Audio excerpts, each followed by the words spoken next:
The New Hampshire primary. Now reporting, George Stephanopoulos. Good evening and welcome to our special coverage of the New Hampshire primary, the first primary in the nation, always so consequential. No candidate who has failed to finish one or two in this small state that punches above its weight has ever won the nomination. All the polls in the state have now closed. The votes are already being counted. And on the Democratic side, it is a dogfight. Bernie Sanders leading right now. Pete Buttigieg, Amy Klobuchar vying for second. Elizabeth Warren and Joe Biden much farther back on these early results. Only 14% of the vote is in so far. For the Republicans, no surprise. ABC News can project that President Trump will score a massive win here. He is the projected winner against Bill Weld, of course, former governor of the state of Massachusetts, probably getting less than 10% of the vote. We're also learning an awful lot from the voters coming into the polls tonight from our exit polls after the votes. And I want to bring in Tom Yamas up in Manchester for more on that. Tom, we're learning a couple things. Number one, so many voters on the Democratic side made up their minds in just these last few days. Yeah, that's right, George. Some of the exit polling we're getting right now shows exactly that, and the number is stunning. 50% of voters say they made up their mind when they went to the poll today. We have some of the graphics we want to put up on the screen for you shortly. And essentially, these voters came in undecided, and they went, and you see that right there, 50-50. So what does this tell us, George? This tells us a couple of things. Campaigns matter, especially in the final hours leading up to tonight. Also, the ABC News debate, and so many people said Senator Amy Klobuchar was the one who came out on top there. How did that affect voters? We're going to have to wait and see. The early results show she's having a pretty good night, but it is very early. Something else really interesting that we've learned from the exit polls, the amount of independent voters that voted in this primary. You know, of course, in New Hampshire, independents can vote in either primary. And look at this right here, 47% independent, 50% obviously Democrat, 3% there Republican, but 47% independent. This is more than 4 years ago, George, and almost the record, which was 1992. Now, last time around, Bernie Sanders, those independents broke for him by around 70%. Will that happen this time around? I can tell you this, George, it's just anecdotal. I went to a couple Mayor Pete events. I spoke to a lot of voters there who 4 years ago they voted for John Kasich in the primary, in the Republican primary. So it shows how voters are changing their mind. We'll have to see if the independents stayed with Bernie or if they broke towards Mayor Pete or Senator Amy Klobuchar. And of course, we're watching to see what happened to former Vice President Joe Biden, not even here tonight. Right, he's not there. He's already down in South Carolina, reading the results ahead of time. Remember, at the start of the debate on Friday night, he said he expected to take a hit here. That appears to be coming true so far. Mary Bruce, I want to go up to you in Manchester, New Hampshire as well. We're going to be also following tonight the breakdown of older versus younger voters and women voters, whether they dominate at the polls tonight. Yeah, and what is so interesting here is that voters, of course, as we've talked to many of them, are deciding essentially if you want a woman for president, are you going with Elizabeth Warren or Amy Klobuchar? I was surprised spending some time with Senator Klobuchar over the last 24 hours. How many of her supporters actually referenced that? How many of them still were at her event saying they hadn't made up their mind yet? And of course, as Tom was mentioning, the exit polls here are reflecting that for so many voters here, this was a game time decision. And that a lot of them feel that debate in particular encourage them to give a lot of voters, a lot of candidates, a closer look, like Amy Klobuchar. She mentioned that to me particularly. A lot of young voters at her event as well, and of course, so many young voters here trend towards Bernie Sanders. I was at his massive rally here last night, more than 7,000 people. This is Bernie Sanders territory in many ways, of course, from a neighboring state. He won this state by 22 points in 2016, and the young vote very much still with him, I can tell you, George. Mary Bruce, thanks very much. I want to get some breaking news right now from Zareen Shah at Andrew Yang's headquarters there in New Hampshire. He's dropping out. His campaign just told us that he is dropping out tonight. Now, right behind me, there are hundreds of supporters here. They still actually do not know yet. They haven't heard the news. A lot of them were expecting that he would find out the results tonight and then make a decision at the end of the night. These supporters are, he has a cult following here. They absolutely adore him. They love his plan to give $1,000 a month. I'm listening behind me. It sounds like people are actually starting to find out behind me. But look, even though he started a mini movement, he still did not have the math. In just the last week, he cut his staff back. He did not emerge from Iowa with even one delegate. In this state, he has always teetered into single digits. But here's the good news. Someone asked him earlier if he would consider a run in 2024. He said he is open to it as long as the economic problems that exist right now exist then. Zareen, the other news there is it's amazing he got this far against many more established candidates, senators, members of Congress, former cabinet members all had to drop out. He made it in through the votes in Iowa and New Hampshire. He was really able to just pierce through that noise. Now, a lot of people say that he had a plan. They loved his plan to give $1,000 a month, but it wasn't just that. He has a lot of personality. I mean, you remember him jumping in Iowa, jumping in that choir and singing with people. He skateboarded around a room once. He played basketball with me and my producer. People could relate to him. He was very active on social media. In fact, the first exchange I had with him was on Twitter. So he was just incredibly engaging with young people. George? Thank you, Zareen. Some news here. Andrew Yang is dropping out of the race. I want to go back to Manchester. Heidi Heitkamp, former Democratic senator from North Dakota. One of the stories shaping up tonight, Heidi, is your former colleague, Amy Klobuchar from Minnesota, neighbor there in Minnesota. 5th place in Iowa last week, but yet she, a lot of people would think in 5th place she'd drop out, yet she hangs in there, goes to the debate, seems to have had a lot of momentum, Heidi, in this final weekend. Well, anyone who underestimates Amy Klobuchar underestimates her at their own peril. She's about as tenacious, as steady, and as she's a very good politician, as you can see from the results in Minnesota. I think she knows exactly what she's doing, but she also hasn't faced the scrutiny that a front-runner would. So I think it'll be interesting to see what happens after New Hampshire. She's going to have a big night tonight, and I couldn't be happier for my good friend Amy Klobuchar. Thank you, Senator. I want to go down to South Carolina now. That's where Joe Biden is going to be tonight. Eva Pilgrim is there for us. And Eva, it does not look like the numbers are coming in for Joe Biden at all. He saw that coming. There's no question about that. But there are going to be real questions about how much longer he can go on if he doesn't improve over the course of this evening.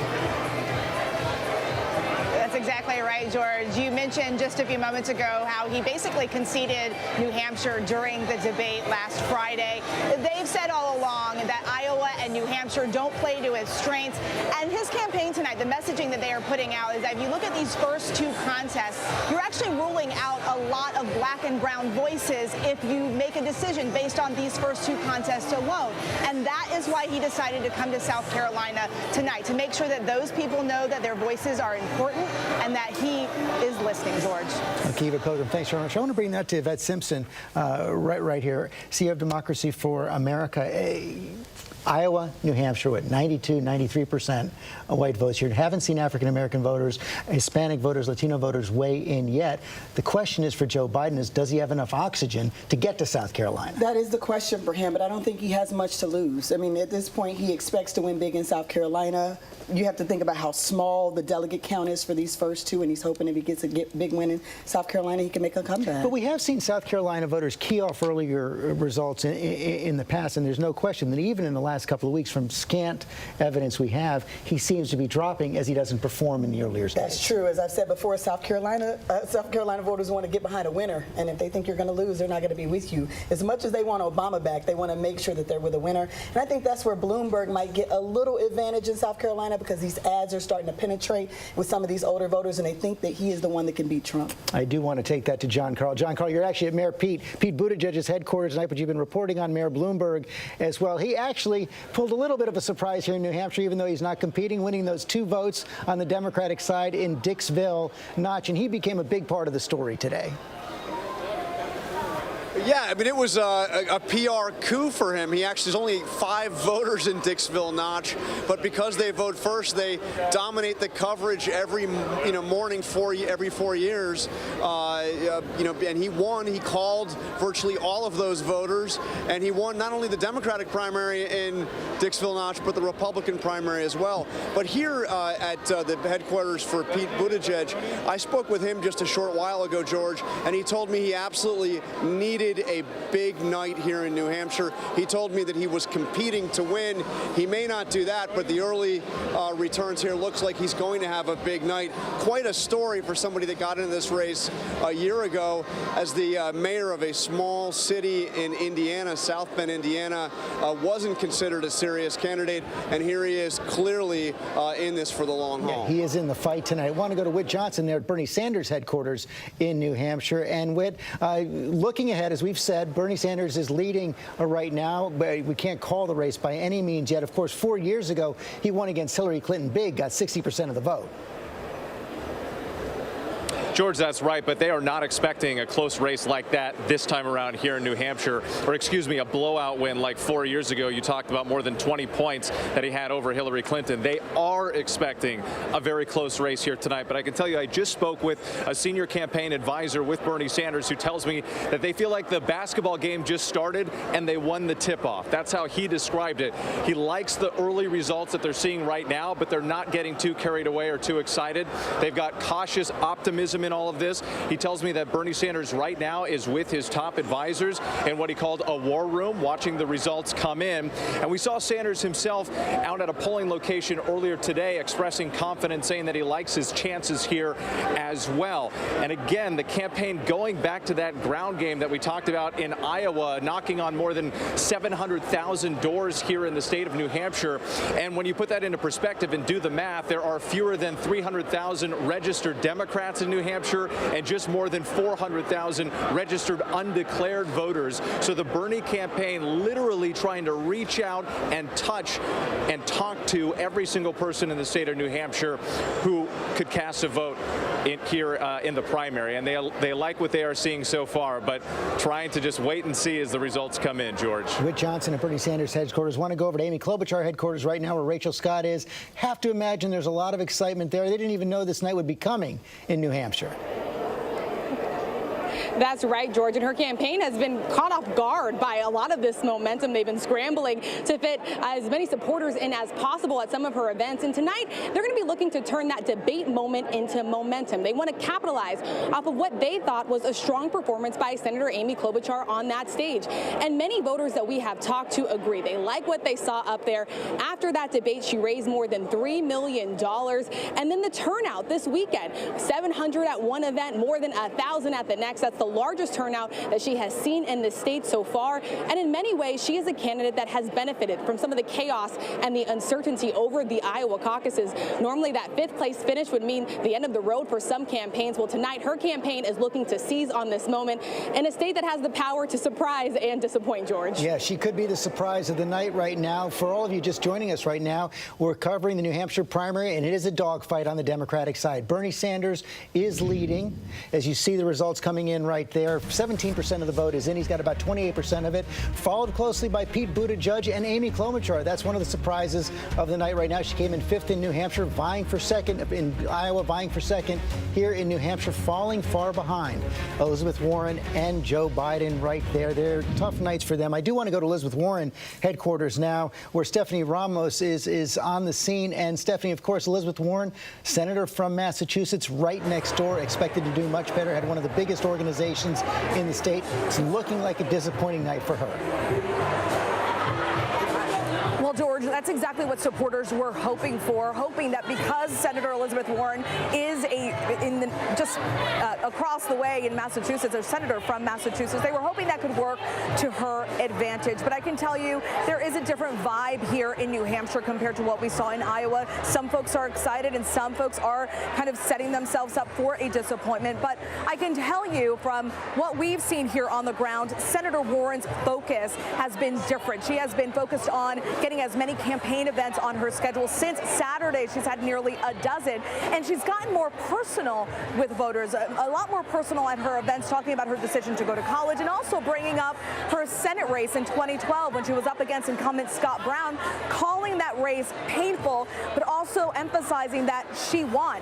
And she has told voters here that she can win up against President Trump, but her campaign telling me this is a marathon. It is not a sprint. There they're in it for the long game, George. Stephanie Ramos, thanks. We do want to go to Andrew Yang headquarters right now because he is speaking. He has decided to drop out of this race. Supported this campaign. Thank you for everything you've done to make this campaign possible over these past months. You all have uplifted me and inspired me and Evelyn in this campaign at every turn. Your passion and energy, your donations, and hundreds of thousands of hours calling, volunteering, your enthusiasm, dedication, and commitment. We've accomplished so much together.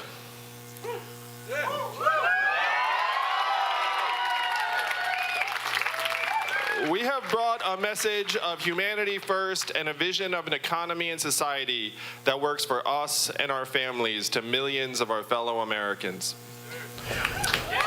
Andrew Yang came into this campaign with a purpose, wanted to talk about that proposal. He had to give $1,000 to every American family, a way to create opportunity in this country. Lasted over a year in this race, but tonight he is ending his race for president here in the New Hampshire primary. Of course, the Republicans have had a primary here tonight as well in New Hampshire, and President Trump, no surprise, the big winner tonight over Bill Weld. Cecilia Vega, we've seen the president's strategy at work over the last couple of weeks. Comes into Iowa the night before the Iowa caucuses, New Hampshire the night before the New Hampshire primary. Yeah, he likes to sow discord in the race, and he's been doing that all day today with his tweets. He's been tweeting at Bloomberg. He's been tweeting at Bernie Sanders. I'm really struck by one of the early exit poll numbers that we saw that was of the Republican primary. It said 54% say that their allegiance is more with Donald Trump than with the Republican Party. We said this on Iowa. We've been saying this for the last week, given the state of everything with the Democrats versus the Republicans. This is Donald Trump's party right now. Make absolutely no mistake about it. And he is riding high. He is feeling emboldened after impeachment, after the debacle in Iowa. And you see it coming to fruition in Washington today. There was this huge, stunning move by the Department of Justice that really was considered to be unprecedented when it recommended against its own prosecutors who wanted Roger Stone, a Trump ally, to be in prison for 7 to 10 years, sentenced to 7 to 10 years. And in this stunning move, they came out and recommended against that. And that was hours after the president's own tweet. Now, the storyline, of course, coming out of the White House and the Department of Justice is that there was no communication, that the president's tweet in support of Roger Stone happened hours before, that there was no communication between the two. But nonetheless, this is, George, something that so many people have been fearing, that the president and the White House would step on themselves as they're riding high in victory right now. Well, Chris Christie is here with us as well. We have seen the president unleashed in the last week, both on the campaign trail and back in Washington as well. But I want to go back a little bit. 4 years ago, you were, of course, running against the president in the New Hampshire primary. Through the primaries, he was basically topping out up until the end at around 40%. Right. Never get more than that. Had some trouble in the Republican Party, but as Cecilia was just saying, it is his party right now. Yeah. Listen, the old saying, George, as you know, is Democrats fall in love, Republicans fall in line. Right, and that's what the Republican Party does most of the time when they have someone who's elected president. George W. Bush saw equal parts of loyalty, especially post 9/11, among Republicans. And I don't know that we asked that question in that way during the Bush years or not. It's a particularly Trumpian type of question. We may have seen something like that or even more for George W. Bush, especially in that post 9/11 period. But that's what Republicans do. When we elect a leader, whether some folks who were in the party originally were in love with him or not, he's been the president for 3 years now. They're going to fall in line. And we saw that last week. 1 week ago, we were all here watching the State of the Union address, the president hitting a lot of different notes a week ago. Since then, we've seen that pep rally in the East Room. We've seen the firings of people who testified against him in the impeachment. We saw what Cecilia was just talking about today, unprecedented move in the Justice Department. Is the president getting in his own way? Well, he often steps on his own story, unfortunately, and a lot of us around him have told him that over time. But what I've also said over and over again, and I said that day when you asked me about it on the impeachment vote, that this is Donald Trump's style, this is his personality, this is the way he's going to be. And he is not going to, based on polls, and he's doing better now, tether himself more closely. That's not who he is. And so he's going to be who he is as the president, and you're going to have days that are good, and you're going to have other days where a lot of people are going to be asking a lot of questions. But in the end, I don't think anything that happened today really is going to fundamentally change the race. Because in the end, races come down to two candidates and a comparison of those two candidates, a binary choice. And right now, Donald Trump, I think, beats any of these folks that are out there. That is the question. I want to take that to Matthew Dowd. It comes down to two candidates in the end. One of the things we could be seeing over in these Democratic primaries is it might take a long time to get to the end. Oh, I actually think it's going to take a really long time, and I think something to remind everybody that of all the contests that we're going to have, 4 contests in February, 150 delegates are going to be chosen in the first tiny amount. And you need 1,991 on the first ballot to win. In the first 10 days of March, 1,700 delegates are going to be chosen. And so what's fascinating to me is so many people after Iowa thought, is this becoming a two-person race in this part, which was Bernie and Pete, and then how would they face Bloomberg in Super Tuesday where he's spending all this money? Well, now it looks like, we'll see what happens at the end of the night, with Amy Klobuchar's big lift that she seems to have gotten from the debate, it's like, no, it's not a two-person race to see who faces Mike Bloomberg. It may be a 3-person race, or it may be more. And so I think counting the delegates is going to become more and more important. One thing to keep in mind, it's not so much important about what your infrastructure is and what money you thought you had. It's as you go through these contests, every day after the contest is over is a tough day if you didn't get any delegates in the previous state. And so somebody, if Elizabeth Warren or Joe Biden think they can come out of this and say, I'm going to go and have a firewall. Firewalls don't work if you have no momentum. And there's some other math to keep in mind as well. And this is after Super Tuesday. If you have 3 candidates in this race after Super Tuesday, all getting over 15% of the vote, it's almost impossible for any one of those candidates to have enough delegates on the first ballot. You know, George, every 4 years we hear someone speculate about a brokered convention. This time it's real? But this time I think, you know what? I'm going to go out in the room and say I think this time it's real. And here's the quandary for the Democratic Party, in my view. Bernie Sanders ran a very good race 4 years ago against a prohibitive favorite in Hillary Clinton, and he believes, and many of his supporters believe, that it was rigged. A lot of them believe that the cards were stacked in Hillary Clinton's favor. If we go into a contested convention this time, we don't get anybody with a majority on the first ballot, and then the second ballot, superdelegates come in. The party leaders, the party royalty comes in, and Bernie Sanders doesn't get it. I absolutely believe he'll burn down that village in order to save it. Well, he may not, but some of his supporters may not go along with it. And this gets back to a question we were talking about earlier, but I want to dig down on it a little bit more. Let's put the screen up of the results so far tonight. If we can put it up again, Mark.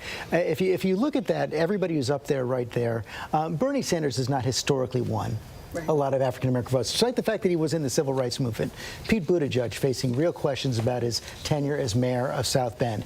Amy Klobuchar facing questions in the African-American community about her tenure as prosecutor in Minnesota. Of course, Joe Biden was counting on support from African-Americans. Elizabeth Warren somewhere in the middle right there. If Warren and Biden are performing the way they are tonight, where is that African-American vote going to go? That's a good question. I think Bernie Sanders gets some of it. I'm curious about what Bloomberg is going to suffer from with the backlash around stop and frisk. I really do think a lot of that goes to Bernie Sanders still.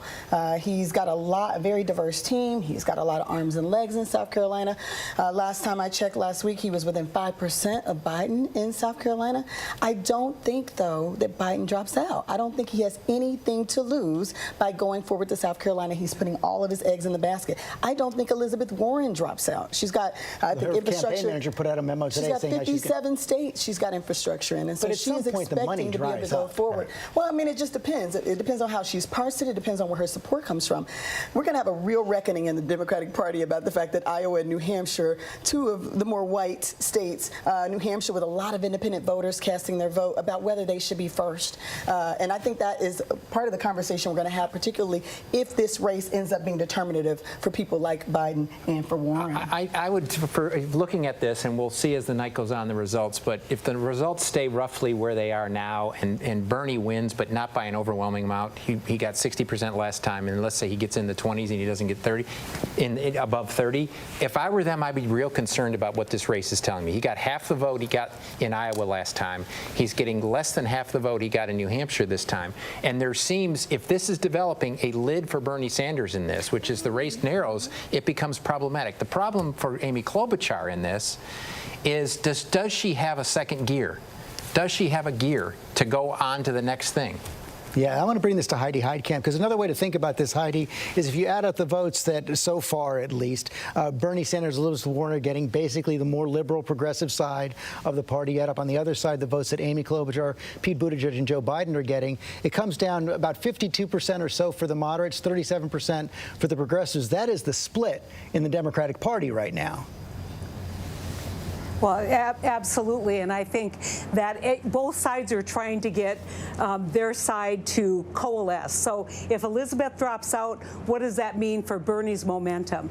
If Biden drops out, what does that mean for Amy? What does it mean for, now that Bloomberg's in, kind of vying for that center right side of the Democratic Party? And so this is really going to come down to an ideological fight, and who's going to win each one of those sectors of the Democratic Party, I think is still unknown. And I don't think you should rule anyone out. I agree with Matt. I think that when you look at where people are right now, they've got to find that second gear. They've got to find the compelling case. Joe Biden's case for why he should be the nominee is he's electable. Well, 2 elections have shown that that's not exactly a persuasive argument right now. And Elizabeth is trying to make that argument, obviously, in the memo that she released.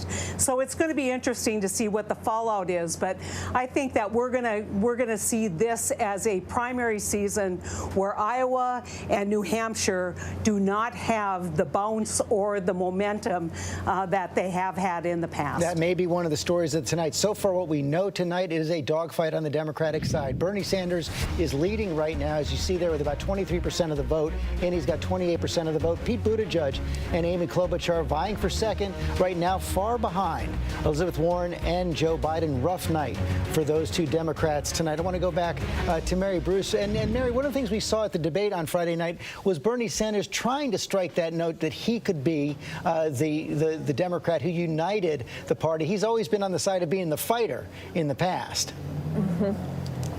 Yeah, and that is, of course, a line that we have heard his competitors here repeating over and over again. Pete Buttigieg today hitting him on this, saying that it will be very difficult for him to beat Donald Trump. What was interesting is in the last 24 hours on the trail, you've heard Bernie Sanders really kind of moving away from attacking his opponents here and aiming his fire directly at Donald Trump, trying to cast himself as someone who can go on and actually unite the party and who can take on Donald Trump. Of course, we know that there is some real concern among establishment Democrats about whether or not Bernie Sanders can actually do that. There is a fear that he may simply be too far to the left, that his proposals would change government too significantly for him to be able to gather Democrats behind him. Of course, Bernie Sanders' team will point out that if that were the case, well, he wouldn't be doing so well in states like Iowa and New Hampshire. Mary Bruce, thanks very much. Elizabeth Warren has taken the stage in New Hampshire. Let's go and listen in at her headquarters.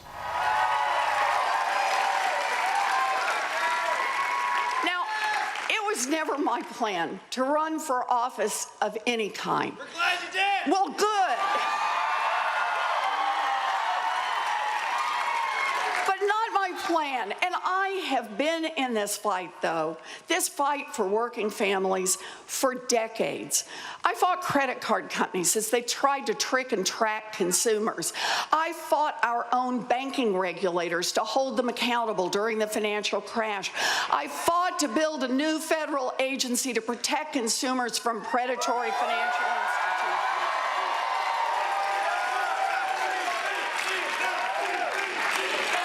And I got in this fight. I ran for office because I saw that families were being squeezed harder than ever, and too many politicians were not getting enough done. I'm here to get big things done.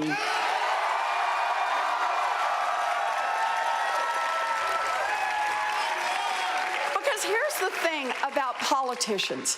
Whether they're offering vague platitudes or powerful rhetoric, they will ultimately face the same test, actually getting anything done in a Washington. Elizabeth Warren out with an early speech tonight. Matt Dowd, you've been in campaigns. Maybe you come out early so you don't have to either declare victory or concede defeat. Yeah, well, I think she's trying to get her message out, and one of the things she learned from Iowa was that the people that came out early, even when they hadn't won, got some lift out of it. I'm sure she's worried because as those numbers come in and her supporters just see those numbers that she's at 9 or 10% right now in this. I think there's a concern among her supporters, and there's probably a real concern among the people that write the checks as they watch it to see, do you have the ability to make up from here what just happened in Iowa and here? Chrissy, it does seem, if you listen to the President's State of the Union last week, that he's ready to run against Bernie Sanders. Oh, yeah, I think he's definitely ready to run against Sanders, and I think it's shifted over time. We've talked about that. You know, the president is kind of an open book on his Twitter feed about who he's concerned about from one time to the next. Mike Bloomberg made it into the feed today. Mike Bloomberg made it into the feed, and I think there's two ways you get into the feed. Either he's concerned about you, or he sees a vulnerability and he wants to try to kill you. It's one or the other, and I think that with Bloomberg... But there was more strategy in the State of the Union. We heard socialism, I think, 4 or 5 different times in the State of the Union. But I also think that because of some of the early answers in some of those early debates about Medicare for All and other things, no matter who wins, he's going to try to tag that person with that moniker. I think if it's Sanders, it's much easier because he's self-described. But with others, he'll try to do the same thing. Let me take a quick second to make a case for Biden, since no one else is going to try to make a case for Biden tonight. Let's fast forward to South Carolina, which is obviously where he's putting all the chips forward on the table. If Joe Biden were to win South Carolina, he's going to be the comeback kid. Everyone's going to say, well, you know, gosh, he was dead. He had no money. You know, 4th, 5th. God knows what he'll do in Nevada. Any win, or does it have to be a convincing? No, I think any win at that point, because there are going to be people who are going to be writing tomorrow he should get out. You know that. There are going to be donors who are going to be saying to him, maybe this isn't meant to be. Maybe it's time to go out gracefully. Biden's putting it all on South Carolina, and the great thing about politics in this country is if he wins, he'll be resurrected. Now, for how long, and will he have enough gas to go to 14 states the next week? Who knows? But he'll be resurrected temporarily. And will he have money? And what kind of polls will we see between now and South Carolina? Right. And what impact will that have on South Carolina? Our coverage of the New Hampshire primary is going to continue on ABC News Live. Right now, we know that Bernie Sanders is leading. Amy Klobuchar is vying for second, along with Pete Buttigieg, Elizabeth Warren, and Joe Biden. Further behind, I want to take it back to Tom Yamas up in New Hampshire. This is an ABC News Live special. The race for the White House hits New Hampshire. Presidential hopefuls looking to break away from the pack in the Granite State. Let's transform America. Polls showing Bernie Sanders the clear frontrunner. He won big here 4 years ago. Joe Biden and Elizabeth Warren looking to recharge their campaigns. To dream big, to fight hard, and to win. Amy Klobuchar surging after the ABC News debate. Let's surprise the nation. Let's get this done. Will the New Hampshire voters keep her campaign alive? And crowds growing for Mayor Pete, stunning many with a top showing in Iowa, now getting hit from all sides. Unlike some of the folks up here, I don't have 40 billionaires, Pete, contributing to my campaign. Someone who's never held a higher office than mayor of South Bend, Indiana. Here now, live from Manchester, New Hampshire, Tom Yamas. And good evening. It's going to be a big night for politics right now. We are all watching the returns come in. The road to the White House goes through the Granite State tonight. The big question, will a frontrunner emerge, and how many can still hold on without a strong showing here? Let's take a look at the vote coming in right now with 23% of the expected vote. This is what's being reported so far. Senator Bernie Sanders in the lead with 28%. Mayor Pete Buttigieg with 23%. And, of course, there's Senator Amy Klobuchar, 20%. Amy Klobuchar hoping her appeal to moderates, a positive debate performance, and New Hampshire strategy can cut through the crowded field. Elizabeth Warren in big need of a boost. This is essentially her home turf, but now vying for 4th place with former Vice President Joe Biden. He made an early exit from New Hampshire, already moving on to South Carolina. That primary is still more than 2 weeks away. And moments ago, word that businessman Andrew Yang is calling it quits tonight, his bid for the White House ending in New Hampshire. More on that in just a moment. If all of this doesn't convince you about how important tonight is in the race for the White House, consider this. No candidate has ever finished below the top 2 and gone on to win the White House. Our powerhouse political team is here with the campaign as the votes keep coming in right now, and we've got the best minds in politics joining us here in Manchester. Former North Dakota Senator Heidi Heitkamp, Republican strategist Alex Castellanos, 538 Editor-in-Chief Nate Silver, and ABC News Political Director Rick Klein, along with all of our correspondents. We start, though, with Whit Johnson. He is at the Senator Sanders campaign tonight. And Whit, the first question to you is, what's the energy like tonight, and are they watching the returns coming in? You were telling me Senator Sanders seemed to sort of lower the bar for expectations. He had such a big win here a year ago.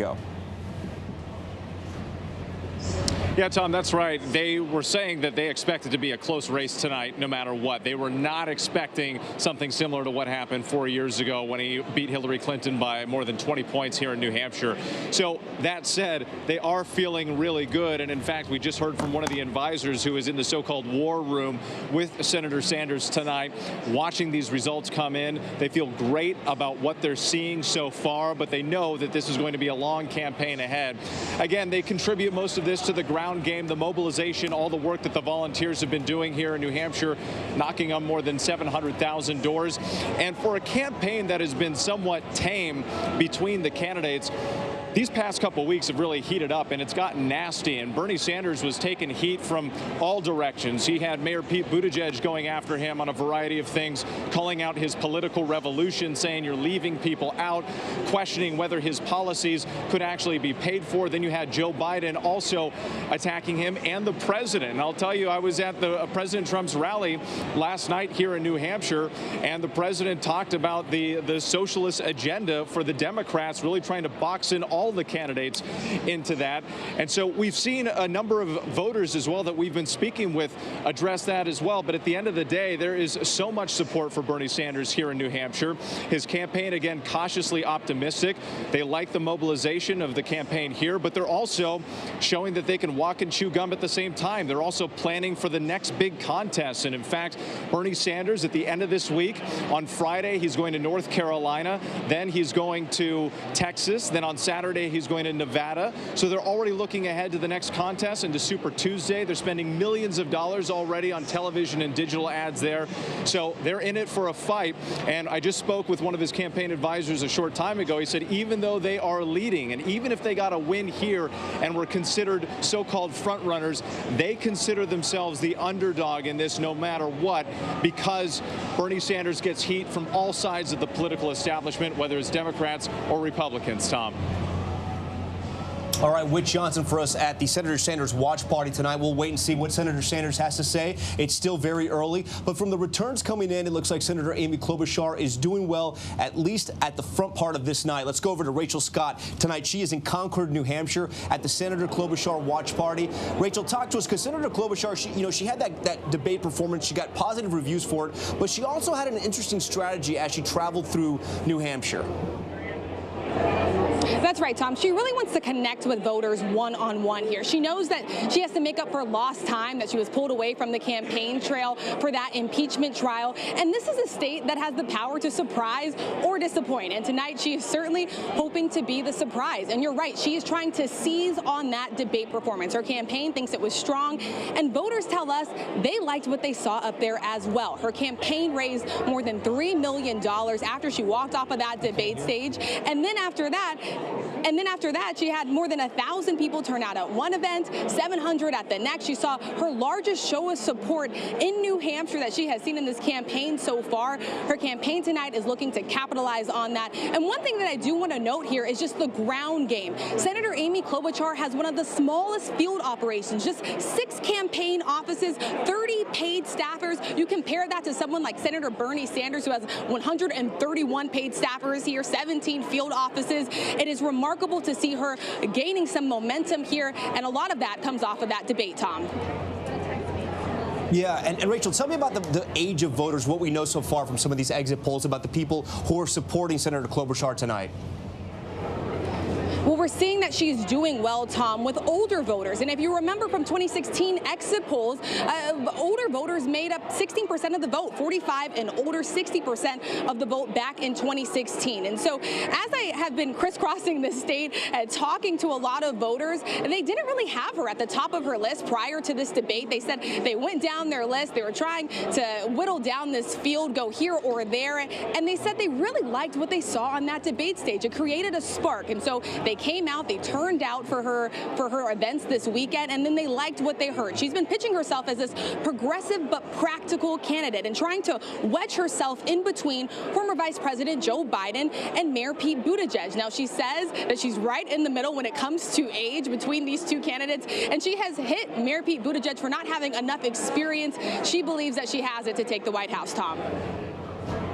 All right, Rachel Scott for us tonight at the Senator Klobuchar watch party. We'll see how that ends up there. I want to bring our political director, Rick Klein, for us tonight. Rick, so far, if we could put those returns coming up so far again, what we have here, first place, Senator Sanders right now early in the night, Mayor Pete and Senator Amy Klobuchar. When you look at these numbers, and it's still early, what does it tell you so far? Amy Klobuchar is having a huge night. I mean, that's an enormous number for her. This is someone that was in the low to middle single digits a week or so ago. She has the debate on Friday night, and a lot of that may have blunted the Mayor Pete momentum because he came out of Iowa very strong. If she walks away with something around 20% of the vote, essentially tying Pete Buttigieg, that's a very big deal. And of course, the collapse of Joe Biden is a big story, and Elizabeth Warren from a neighboring state. Both of those folks right now, Tom, in danger of not even getting a single delegate out of the state of New Hampshire. And as we look at this stat here, the independents, 47% of them voting today. This is not the record, but it's higher than 4 years ago. Bernie Sanders got a majority of those, 70%, but at least from the people I talked to at events over the past few days, it sounds like people were sort of shopping around and seeing who else was out there. Yeah, two things on this. One is independent doesn't necessarily mean moderate. A lot of the independents might be Bernie Democrats. They just don't like to call themselves Democrats. And there was no action really on the Republican side. Donald Trump, of course, trouncing tonight against Bill Weld on the Republican primary side. But of course, Democrats need independents if they're going to win in the general election. New Hampshire is a battleground state. Donald Trump was here just the other night making a strong play to try to lock this state down in the general election. They need to draw in big numbers, and we're going to be looking at the turnout numbers for clues. The Democrats that I've talked to very disappointed with flat turnout in Iowa. They're hoping to get a little bit of a boost in New Hampshire to have something to show for the energy and the enthusiasm and the money that has been dumped already into this primary. Yeah, I want to go to Nate. I'm going to go to Nate Silver in a moment, but Rick, I want to ask you one more question. There are sort of two matches here. There's who wins the primary, and then there's the expectations game, and that's where if Senator Klobuchar stays on top, that could be good for her. But it's also good for Mayor Pete. First place, second place, he gets some momentum going into South Carolina and Nevada. Yeah, I think the two folks who kind of represent the more moderate part of the party, if you look at those vote shares and you add them together, that is a formidable block. Now, it's not how it works. Of course, voters are going to go where they want to go, but there's a lot of voters in this party that are still resisting the idea of Bernie Sanders, and I think moderates are going to take that away from it. And look, it does suggest that we're in this for a while. This is only 2 states, but I think those 2 states have already shown us that we're likely to have an extended fight. All right, Nate Silver, you're the editor-in-chief of 538. We're seeing some early data come in so far. We have some early results. Will anything stand out to you so far tonight? I mean, I do feel like we're not talking enough about Bernie Sanders, who is leading the votes counted so far, who led the polls going in, who might go 1.5 for 2, counting Iowa as a tie so far. Look, it is right that there's a pretty large moderate constituency, even here where you have a liberal electorate, but there's no sign of that consolidating behind one candidate anytime soon. In fact, you're introducing a new character, so to speak, Amy Klobuchar, into the race tonight. So now you have maybe a 4-way split. So I'm pretty happy with the way things are shaping up if I'm Bernie. I'm not thrilled that I'm at 27 or 28%. And not 32 or 33, but like sometimes you win easily and sometimes you win because no one else has a better path than you. And so far, Super Tuesday's pretty soon. If he wins a lot of delegates then he's looking like he's in the driver's seat. You know, as far as some of the data we have on independents, also the data about people deciding late, essentially 50% deciding when they went into the poll and voted. Yeah. What does that tell you, and who do you think those voters broke for? So that was for Buttigieg and Klobuchar, and one thing about Sanders is that he does not do well with late deciders because you're either all in for him or you probably never will be, right? And so his campaign has some things to work on, but they also have like a lot of runway now because it's such a mess behind him. But yeah, we went to his rally last night at Durham, and it's all about kind of preaching to the choir and the people in the room. It's very impressive organizationally, and he's a very formidable candidate. He will at some point have to pivot and try to open that tent a little bit wider to draw the circle a little bit bigger, because he won't always get by with 27 or 28%. But still, like tactically speaking, this thing is shaping up in a pretty good way for Bernie with no obvious alternative to him among the moderates. All right, still early in the night, but we already had one major headline. Andrew Yang, the entrepreneur, dropping out. Let's go to his watch party right now. I understand our correspondent, Zareen Shaw, is speaking with him. Let's listen in. Well, we have a mailing list of millions, over 400,000 donors. We are now one of the most potent political forces in the country. So we can do anything from influencing congressional races. I could run for office again. We've already moved the needle significantly in terms of people's enthusiasm for universal basic income, the flagship proposal. And we just have to keep moving the country in that direction and eventually pass it. There are many things we can do. Last 2 questions, Alex and then Julia, and then we have 2 one-on-ones. I was just wondering, you said many times on the show that you would not be taking money for speeches if you got elected. But now that you're not elected, any chance of Andrew Yang, the motivational speaker?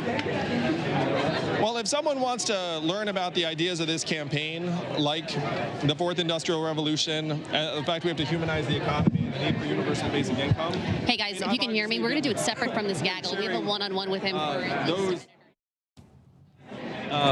Rick Klein now. Rick, so the news, Andrew Yang dropping out, you know, he did sort of have a little bit of a spark. He survived this long when a lot better-known candidates dropped out of the race, including elected senators.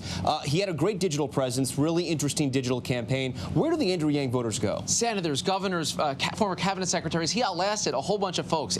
I'll tell you, Yang was a phenom. He was one of the true surprises of this whole primary season, and what a rocket ride he was on. He brought a lot of people into the party that may not have been there before. I think the challenge for Democrats is to find a home for them. Do they find it somewhere in these candidates? Yang has expressed an affinity for Bernie Sanders. I'll tell you, I've talked to Joe Biden once, and he likes Andrew Yang quite a lot. So I think some of those ideas, as they get incorporated, may attract the voters, but I think there's also got to be a concern that those folks were not involved in politics before. You got them off the sidelines. They were energized by this unique character who had this funky idea about $1,000 a month, and that is what really motivated them. You got to keep that momentum going. Democrats need all of those folks and many more if they're going to win. And I think part of the Yang attraction to him is maybe the pool of talent he has working for him. Those campaign staffers will be looking for jobs in the next couple days and weeks, and there are campaigns that could benefit from that sort of that savvy marketing that he used online and on social media. Look for those math pins to pop up on a campaign near you. Look, Andrew Yang introduced himself to me about a year ago, said he just wanted to just explain his campaign,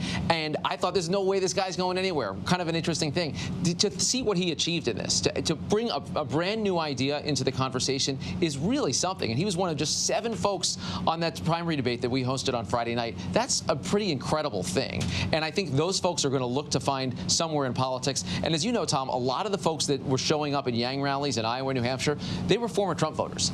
Those are people that if you're right as a Democrat, if you've got the right ideas, you can bring them back into a Democratic fold. Yeah, and even though he's in the single digits, any candidate will take his supporters.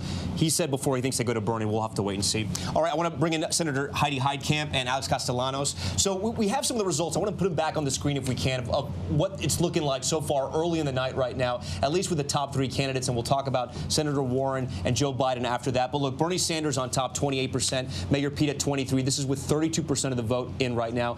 And Senator Amy Klobuchar with 20%. She may be the story of the night. Senator Heitkamp, can someone like Senator Amy Klobuchar, with the calendar looking forward, can she survive going through Nevada and South Carolina? Only if she can raise enough money to compete, because Super Tuesday means advertising. You can't do the retail politics that you can do in Iowa and New Hampshire and come out with 20%. You've got to have real money. I think the important message here is that this is going to drive money in her direction.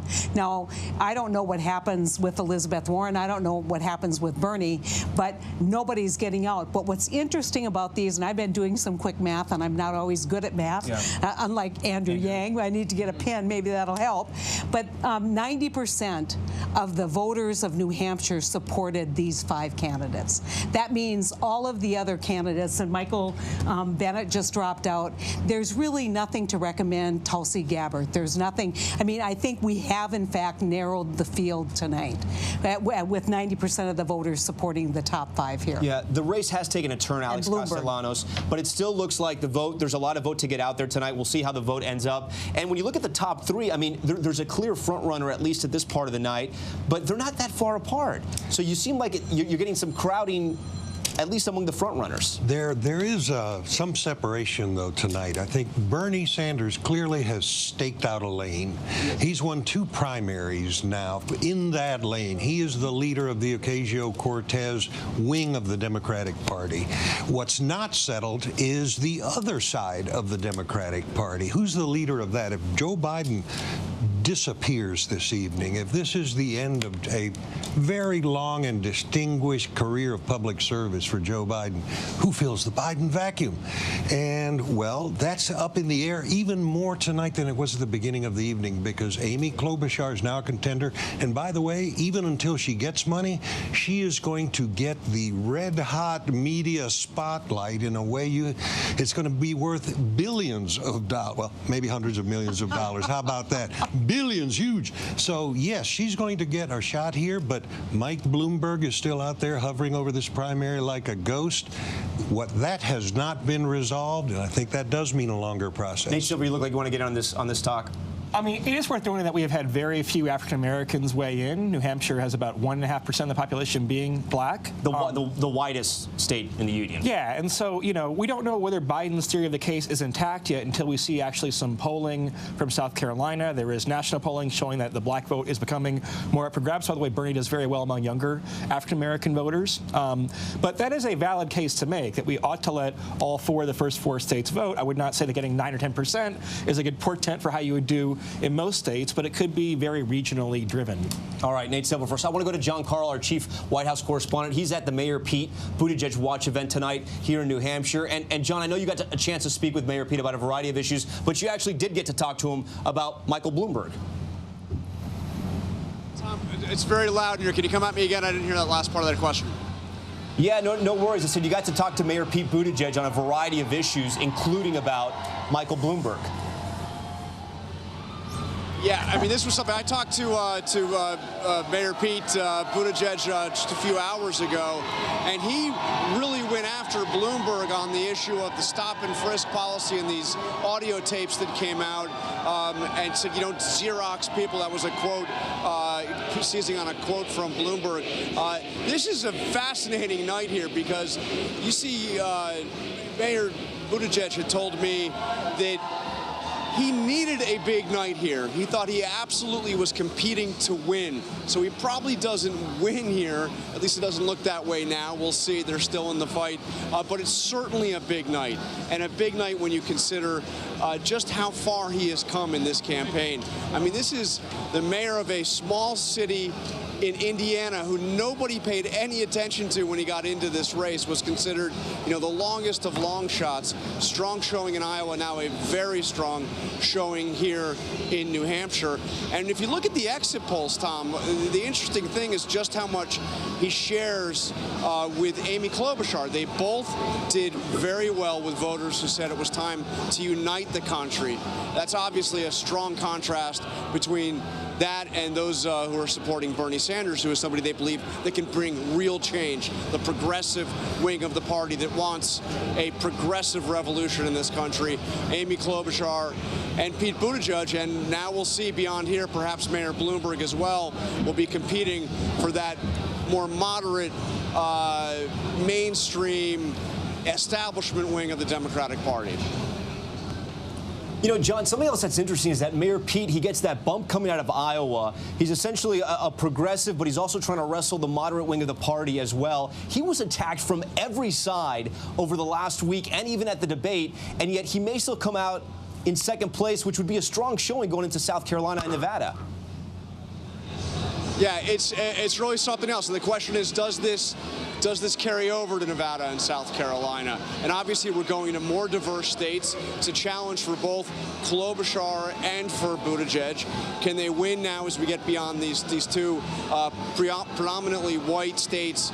Can they win in South Carolina and Nevada? And what is the Bloomberg factor? I mean, we saw Bloomberg do that, you know, the little bit of a stunt overnight by calling and lobbying the 5 voters in Dixville Notch, the only effort he put into the state of New Hampshire, and yet got, quite a bit of a free PR as a result of that. But now you're going into states where Bloomberg has poured a lot of money into. I mean, beyond Nevada and South Carolina, those massive Super Tuesday states just a few days after South Carolina. And can these candidates compete? That's the question. All right, John Carl for us tonight. John, stand by for us. We'll definitely come back to you later on in the night. I want to go to Eva Pilgrim now. And we've been hitting everybody in New Hampshire. And Eva Pilgrim is back in her home state of South Carolina. Eva, this morning you started in Manchester and you got over there to South Carolina pretty quickly. And that's because Joe Biden is not here tonight. What's going on?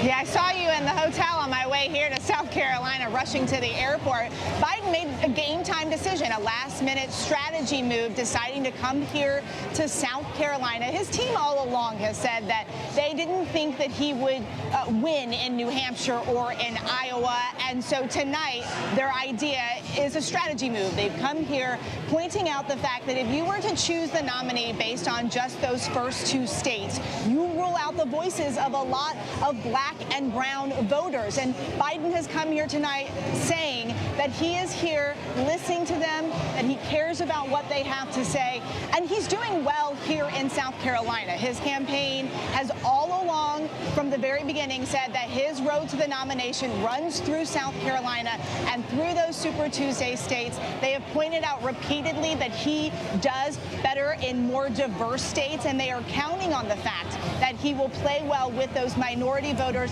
in those moderate camps, and that the other moderate candidates will not play as well with those minority voters coming into South Carolina and into Super Tuesday, Tom.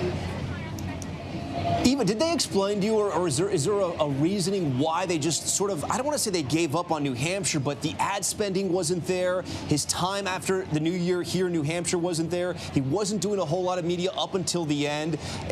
Did you get a sense of what was happening with New Hampshire? And then he even said he'd probably take another hit here as well. Well, it's a bit of a numbers game that they have to play, where they're figuring out how much do we put here, how much do we put into Super Tuesday states, how much do we invest into South Carolina, and that was sort of the gamble that they were playing, thinking that New Hampshire doesn't lean to his strengths, so they are trying to look ahead at the places that they think lean more towards his strengths, and hoping that if they play that game, the delegate math game will actually end up in their favor in the long run as we get through Super Tuesday, Tom. All right, Eva Pilgrim, thank you for that. We'll check back with you a little later once the former vice president starts speaking. I want to bring in Senator Heidkamp again and Alex Castellanos. What happened to Joe Biden? What's going on? Well, I think that it's always been a little tough because the first 2 states were not states where he was going to do that well. The expectation was high because he came into it at 40–50%, right? So everybody knows who he is. He thought he would have the Obama legacy.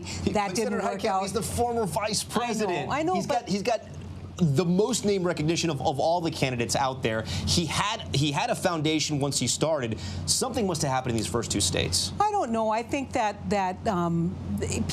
he's not a very good debater, and I don't think that helped. And it made people wonder.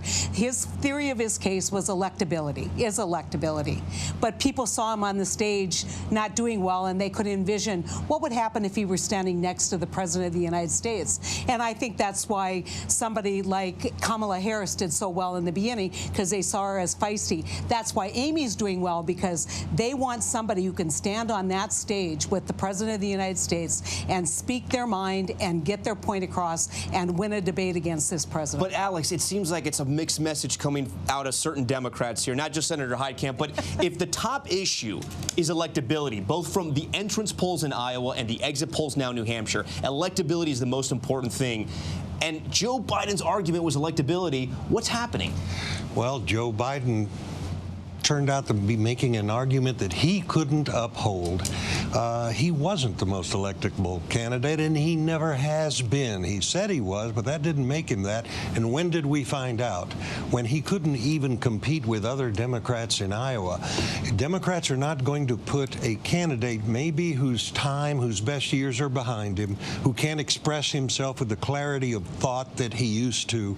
They're not going to put a weaker candidate in the cage with the 10-armed, 8-legged tiger that is Donald Trump. That's a tough job to ask of anybody. And if you like Joe Biden, you're going to say, you know what, let's give him the gold watch, but let's get somebody with a little bit more of this moment to battle that tough opponent. I want to make a point on something Nate said earlier about, that Bernie should be happy tonight. I don't think Bernie should be happy tonight. What we're seeing is that he consistently taps out at about 28% of the Democratic electorate. and the rest choose someone else. So if we want to make a case for somebody who came into tonight with high visibility, he ran a very effective race 4 years ago against a known candidate, you know, an establishment candidate, did much better than he's doing tonight. I think that if you're playing the expectation game, I think that Bernie's performing below expectation. It's a great point, but 28% is not a bad place to be with so many candidates, and we still have Michael Bloomberg around the corner. With money on top of that, Bernie's not going anywhere, so he's consolidated a base within the Democratic Party. Everything else is up for grabs. All right, guys, hold that right there. 30%. Yeah. We're going to take a quick break. On the other side of this, we're going to be talking to our political director, Rick Klein, breaking down some of the numbers, more results as they come in. And we have the spokesperson for the New Hampshire Democratic Party. Is New Hampshire going to be Iowa? It doesn't seem like it so far, but it is early. We're going to wait and see. Stay with us. This is ABC News Live.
I think we know enough to say with some certainty that New Hampshire tonight has made Bill Clinton the comeback kid. Here now, live from Manchester, New Hampshire, Tom Yamas.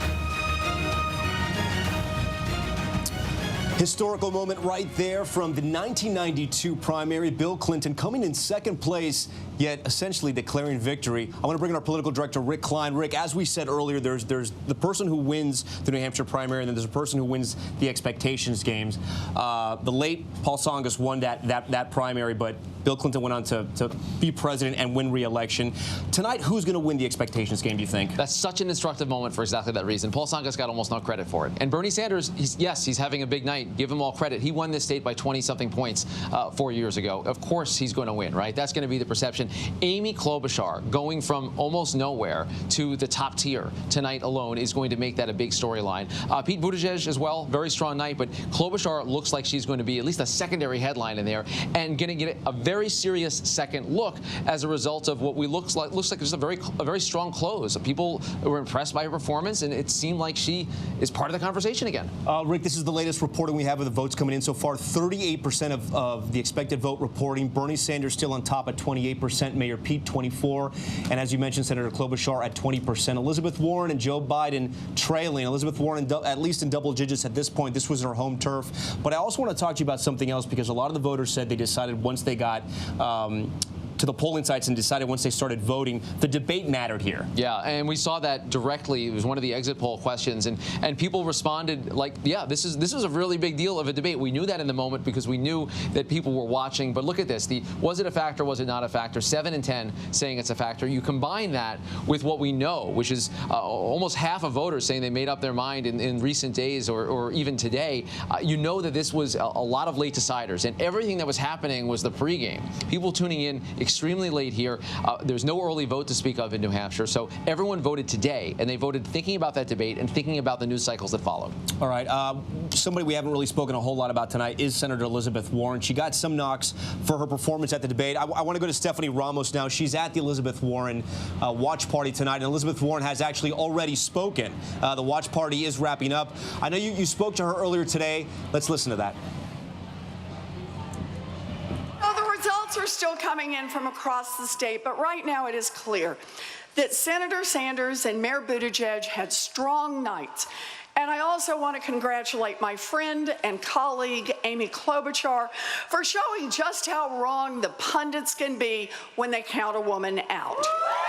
You've gotten more and more personal with your pitch to voters, talking about your decision to go to college and your race against Scott Brown. Do you feel as though at this stage in the race it's gotten more personal for you?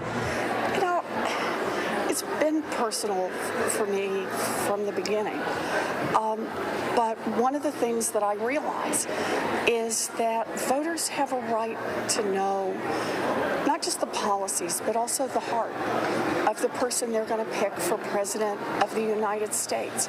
So I put out all the policies, but I also put more of my heart out there for people. All right, Stephanie Ramos. Now, it did get personal for her. She's from Massachusetts, the senator from Massachusetts, from Oklahoma.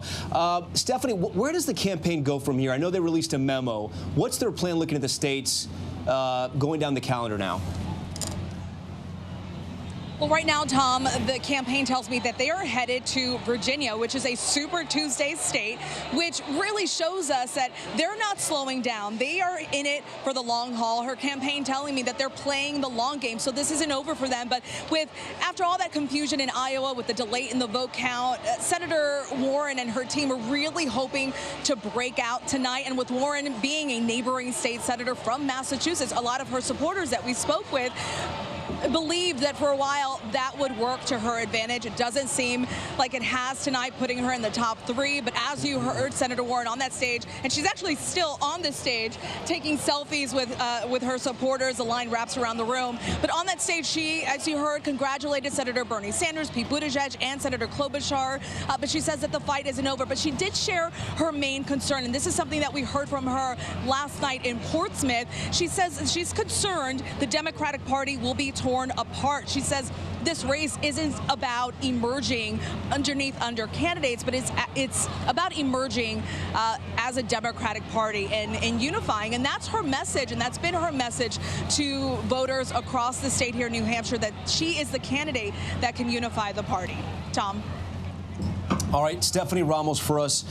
Senator Warren speaking about 30 minutes ago, guys, and there's a little bit more than 30% of the vote that's reported in. That's never a good sign. She's congratulating Senator Amy Klobuchar, who came in 3rd place.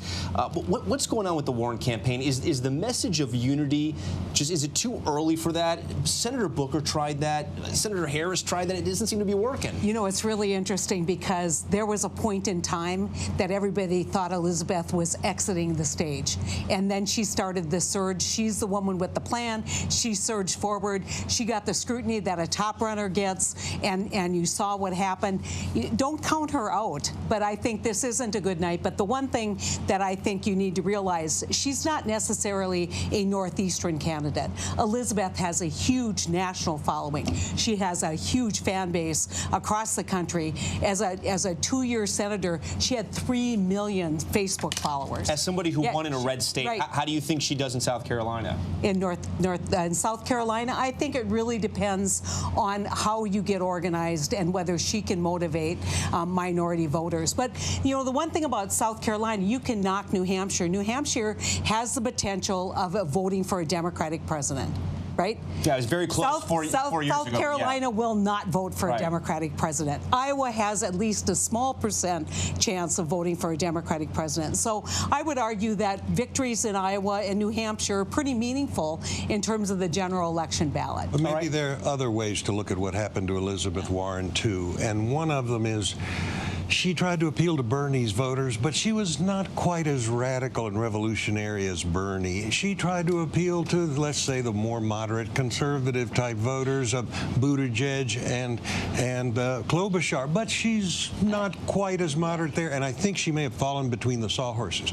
At the same time she tried the unity messages, let's bring together, she was waging class warfare. How are you the unity candidate who's attacking a lot of folks in this country? So honestly, I think she ended up being for everything and nothing. I want to read a line she had that she delivered that stood out to me. She said this, I think it was yesterday, maybe the day before. I cannot say to these little girls, this got hard and I quit. My job is to persist. This was when she got questions if she was going to drop out or not. It's a strong line. Yeah. Persist is her label, though. But so what happened? I mean, because she did want to get personal here. Usually that can help a politician. Have people tuned her out, at least in these first two states? I think that what always happens to a frontrunner is they get cautious and start thinking about how do they expand the number of people who want to come in, and they lose some of the shine of what makes them unique.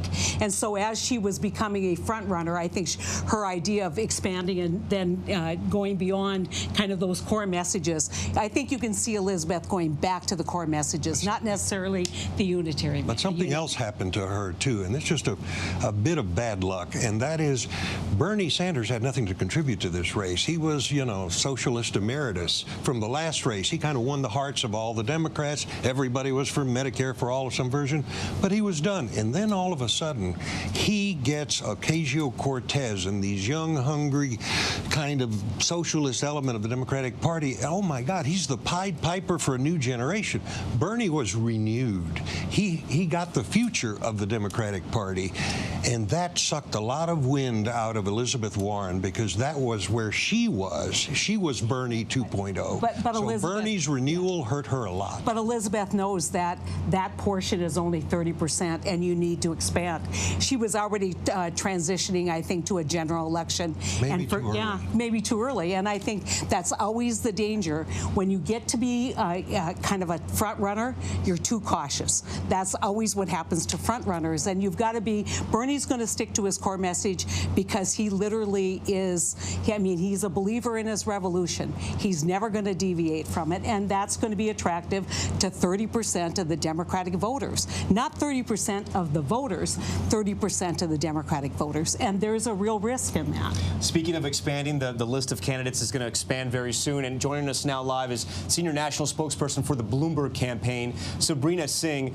Sabrina, thanks for joining us tonight on our live coverage here on ABC News Live.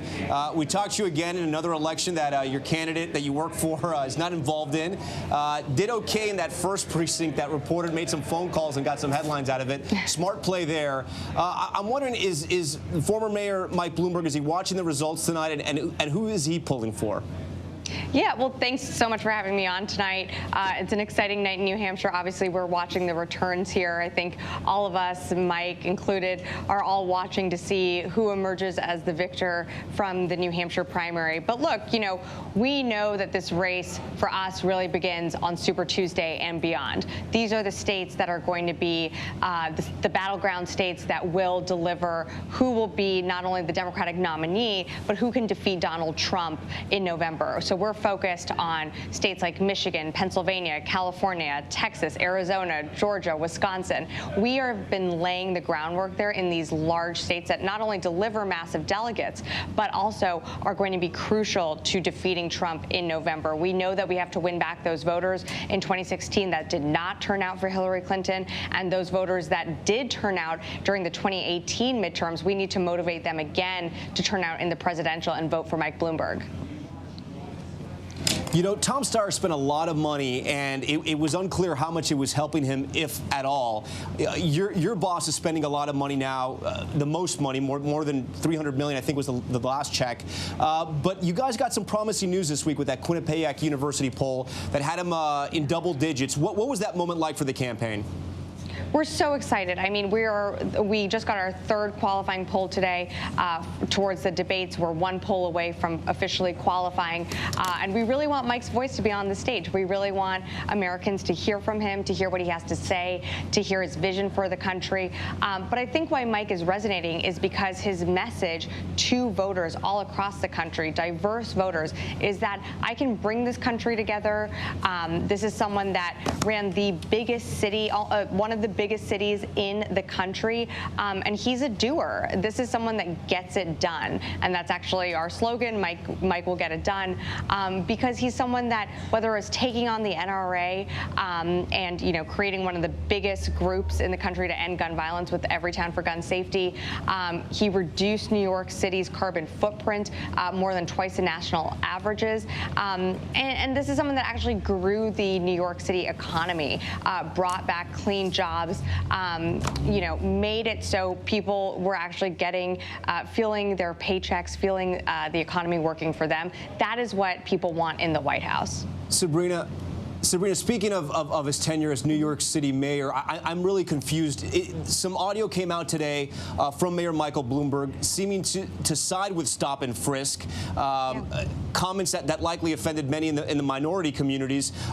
He's all over the place with stop and frisk. Does he believe it works, and does he support his decision that it was used in New York City? Well, actually, I mean, he's really not all over the place. I would say that, he apologized for what stop and frisk did to Black and brown communities in New York. This was something that, he takes ownership over. He understands the impacts. He didn't understand how they were impacting families then. And I think it takes a leader to understand not only the impacts of a decision that you have made, but take responsibility and apologize. But look, But Mike Sabrina, is taking. Yes, Sabrina, I want to stop you there, though. Sabrina, I was a local reporter in New York City when he was mayor. There was a lot of reporting on what stop and frisk was doing to those communities. So it was not new. It was not an after-the-fact kind of thing. This was in real time. So when you say, like, he came to understand that, I mean, he knew that at the time. It was in the newspapers. It was on the local news.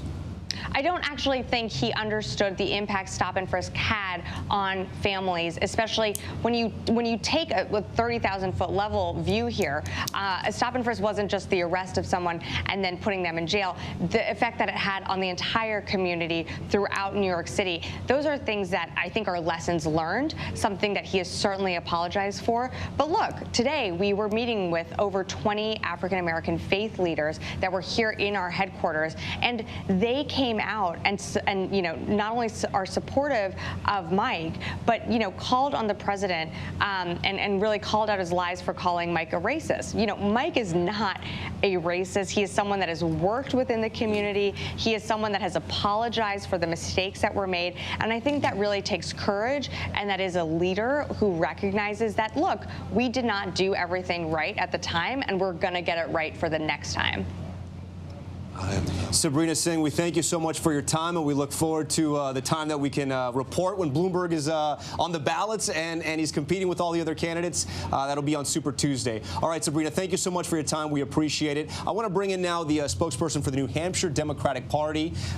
Thanks so much for joining us here, Holly Schulman. Holly, you guys so far doing much better than Iowa was doing at this point in the night. How you feeling? Well, we have a very different system. I walk in, I take a ballot, I mark it in a pen or pencil, I put it in a box, someone counts it. That's it. It's pretty easy. So I think we're seeing results come in pretty quickly. I think we'll continue to see that throughout the night. How much pressure were you guys under? Because, I mean, obviously coming out of Iowa, there were a lot of Democrats that were upset, including the DNC chairman, but also the candidates, the volunteers, and the staff workers.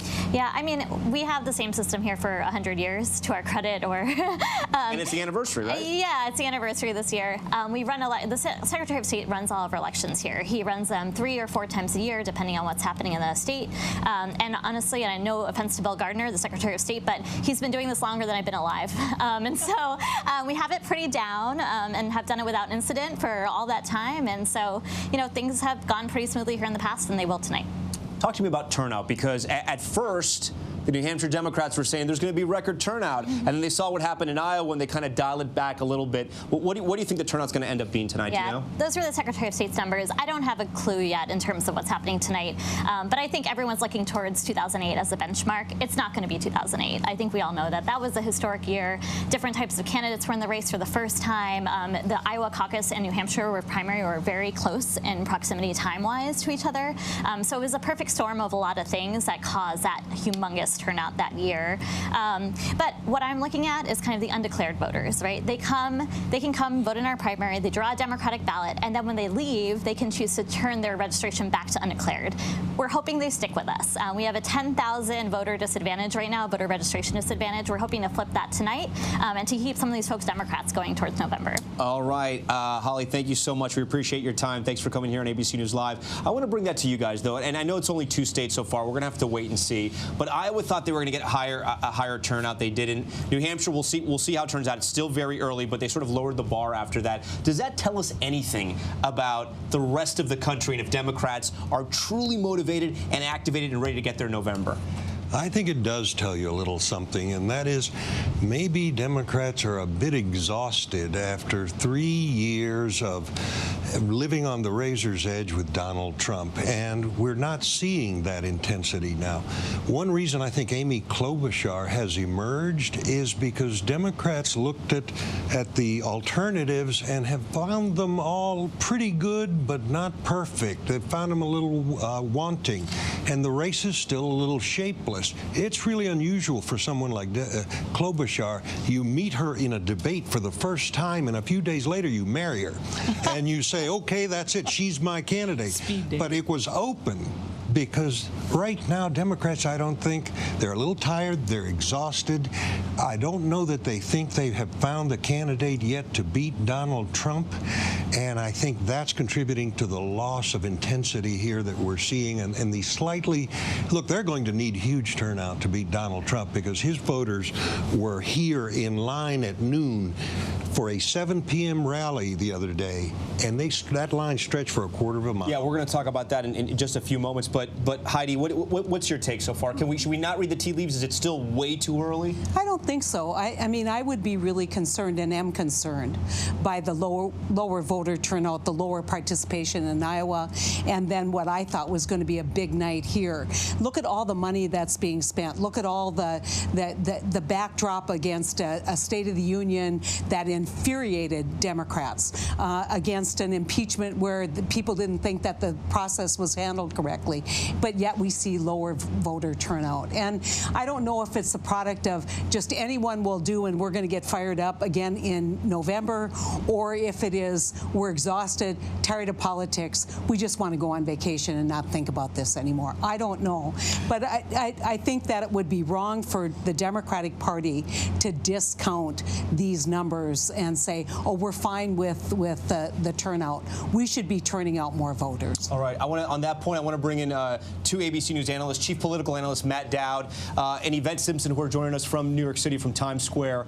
Yvette, I want to start with you on that point that you just heard Heidi say. Are Democrats truly motivated? I'll give you just a quick story. We were driving down from Milford to Manchester. We had just done a Mayor Pete event, had gone to a Bernie Sanders event. There were decent-sized crowds. As we hit Manchester, there are thousands of Trump supporters with the MAGA hats just taking over downtown Manchester. And the amount of people he had at that one rally was likely equal to all the Democratic rallies yesterday in total. Bernie had a big rally, don't get me wrong. But my question to you, with Iowa, with New Hampshire lowering the bar, and we'll find out, it's still early in the night, does it concern you at all as a Democrat who's in touch with the progressive wing of the party? No, I mean, it's still really early, and you have to remember that primaries and caucuses are going to draw out your most devoted, your most regular voters. What we'll see in a general election is going to be much bigger, especially after we have a nominee. You have to also remember that in our last election, you had 2 diametrically opposed candidates. You had Hillary Clinton, Bernie Sanders, both known factors. They were completely opposite ends of the spectrum. We've got a lot of candidates who are kind of in the middle. People are still figuring it out, and so I think once we have a nominee, you're going to see a lot more energy, especially once you get into some of these states with people who don't traditionally, aren't in the spirit of Iowa or New Hampshire. They're going to get the chance to vote, and they're going to be heard. Matt Dowd, I want to talk to you now about what as we see the race right now, if we can put up the New Hampshire results that we have so far, I think we're getting closer and closer to 40% reporting in, and we'll see if Senator Sanders still on top right there. Yeah, 46% of the vote in. Matt, if you can see this graphic here, 23 for Mayor Pete, 20 for Senator Klobuchar. Matt, I'm sort of reminded of 4 years ago. It's not exactly the same, but we've talked about this before. I'm reminded of 4 years ago with the Republicans and how President Trump sort of carved out his niche, whether it be 23% up to 40%, depending on where exactly he was in which state of the country. But as I look at this and I think about Super Tuesday, I think a two-lane highway, Matt, and I think one lane is just filled with the moderates or the people trying to go after the moderate vote. Mayor Pete, Michael Bloomberg, Senator Klobuchar, maybe Joe Biden, maybe Elizabeth Warren. And in that other lane, it's Bernie Sanders, and maybe it's an HOV lane, but he's still driving by himself, and he's just zooming past them. Well, I think there's some partial truth to that. I wouldn't put Elizabeth Warren in the moderate camp. I would put her in the more liberal or progressive camp in this. But I think it's much different than that, because if you look at the crosstabs and you look at the exit polls in both Iowa and here and of national polls, there's much more of a mix of voting going on. There are some moderates voting and independents voting for Bernie Sanders. There's some liberals voting for Pete Buttigieg. And so I don't fundamentally think it's just about that. That's going to be a debate the Democratic Party has to have. It's also about do candidates want a woman as their leader? Do candidates want, a certain person from a certain part of the country? And so I think the Democrats are going to sort this out. I think sometimes us in the media are way too much of in a hurry to force this race to a quick close and say it's one against the other and this is the dynamic of the race. I think the voters are just now starting to figure out how they want to do this. That's why you saw 50% of the people in New Hampshire decided in the last 3 days. They're just now coming to a place where they want to begin to make that decision. And keep in mind, only 150 delegates are going to be picked in the month of February. 1,700 delegates are going to be picked in the first 10 days of March. And so this is going to become a long process. We are just so used to, Tom, a process to be like 2016's where it's one-on-one among the Democrats, or like 2008 where it quickly becomes Barack Obama versus Hillary Clinton. And we're just not in that space right now. I think it'll ultimately be 3 or 4 candidates that are going to compete, probably come Super Tuesday, and then we may have a 3 or 4 candidate field for a lengthy period of time in this. And so we're going to begin to have to count delegates, and the math is going to have to work that way. But I don't think there's necessarily a fight over a liberal wing and a moderate wing. Democrats are going to sort that out, but there's much more mixed voting going on right now. Matt, I interviewed a Bernie supporter, and I want you to listen to it and get your reaction on the back end, but it was how Bernie's message was affecting this voter. Let's listen. What do you like about Bernie? He's fighting for my family's sake. I have a disabled kid at home, and it's already rough enough as it is to take care of him. And they're trying to rip his insurance away right now. They already ripped me and my wife's insurance. So I like him because he's like fighting for people like me struggling right now. Especially with anything with a disabled child involved is harder. And it's just making it twice as hard now. And when they say they ripped your insurance away, what do you mean? They just took it away from us. No notice. No, from the state. Okay. Because right now with my employer's insurance is $700 a month. I can't even afford that. My entire checks go to my rent. So we were going through the state, but because I recently just got a promotion, it's too much. But even then, I don't have any of it. You know what I mean? We can't afford it. Yeah. And so who did you vote for 4 years ago? I didn't. I'm a first-time voter. Okay. I only started registering because I had my son. That and because I seen what happened in 2016. I don't want that happening again. Did you? So even though you didn't vote, is there anybody you liked or supported? You Sanders. Message? I liked Bernie. Even 4 years ago. Yeah. Okay. Bernie was the man, dude. He was fighting for broke people like me. Yeah. You know what I'm saying? People that are struggling. That meant a lot. That hit the heart. Trump almost won New Hampshire 4 years ago against Hillary state. What do you think about President Trump's policies? Not fair. It's fair for people that got money, not for people like me that ain't got nothing. Yeah. You know what I mean? It's just not fair. It's cruelty. Literally political, corruptional, and cruelty. So, Matt, the takeaway from me that, and I know the audio was a little difficult to hear there, but he says Bernie was the man.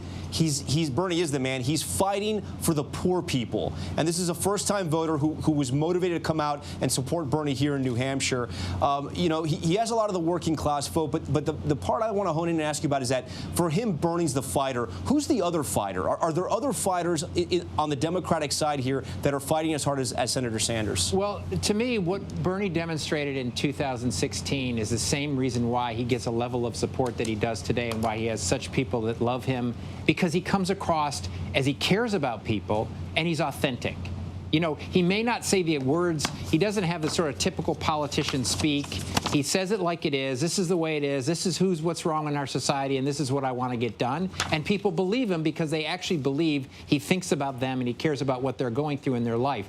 I think what we're seeing in the other part of the field, I think part of Joe Biden's problem is there was a sense of, well, he may be past his time and I'm used to him and I like him, but I don't know if I believe him. And he's been saying these things for years. And I think Elizabeth Warren got herself in a place, even though she's as progressive as Bernie, especially on Medicare for All, where there was like, well, I kind of doubt she said this one day and now she's saying this. Do I doubt it?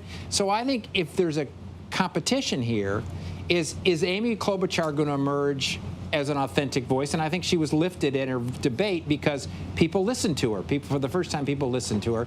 Pete Buttigieg, I think there's questions about him. Is it too programmed? And so I think right now Bernie is the most authentic politician in the Democratic primary. Can somebody else get their voice and emerge in a similar fashion? Yes, but they're going to have to catch up with Bernie on that. All right, Matt Dowd for us. Matt, thanks so much. You and Yvette stand by for us. We want to go down to South Carolina now. Speaking of Biden, the former vice president is speaking there in South Carolina. Let's listen in. Well, TV talkers talked about the race. Tell them it ain't over, man. We're just getting started. Our votes count too. We're not going to let anyone take this election away from you. Look, I've said many times, you can't be the Democratic nominee and you can't win a general election as Democrat unless you have overwhelming support from black and brown voters. It's just really simple. No, it's a natural fact. It's true. It's absolutely true. And folks, you know, all those Democrats who won against incumbents, from Jimmy Carter to a guy named Clinton to a guy named Obama, my good friend, guess what? They had overwhelming African-American support. Without it, nobody's ever won. No, really. And you all know you own my heart. Look, more important, should you not win the Democratic nomination for president, you shouldn't be able to win it without black and brown voters. Too often, your loyalty, your support, your commitment to this party have been taken for granted. I have never once in my career since I got involved as a kid taken it for granted. And I give you my word as a Biden, I never, ever, ever will. Now, if you want to know what any other candidates are going to do in the future, the tendency is to look at the past. Well, I left a law firm when I was a kid with a great job in a fancy law firm and to become a public defender, to fight for the people in the community I used to work in the East Side, because they couldn't afford a lawyer. On the county council, I fought against redlining. In the U.S. Senate, I passed the extension of the Voting Rights Act for 2 decades. The Violence Against Women Act. And by the way, I had the back of a great president named Barack Obama for 8 years.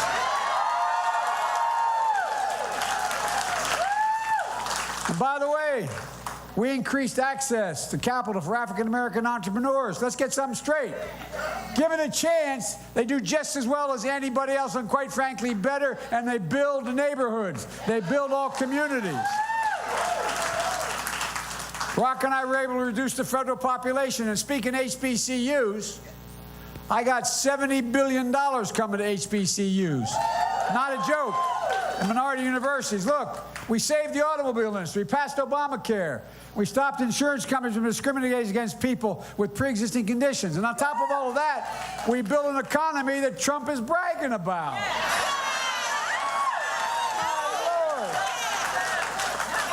This guy squandered his father's fortune. Now he's squandering the economy we gave him. They all think I'm kidding. I'm not. So, Mr. President, instead of talking about impeaching Barack Obama, you should be saying, thank you, President Obama. Thank you, thank you, thank you. But folks, look, we have so much more to do.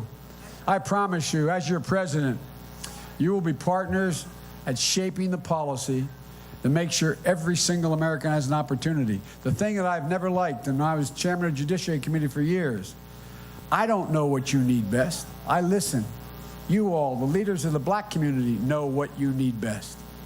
We don't listen enough. We take for granted. You know what you need. You know what your families need.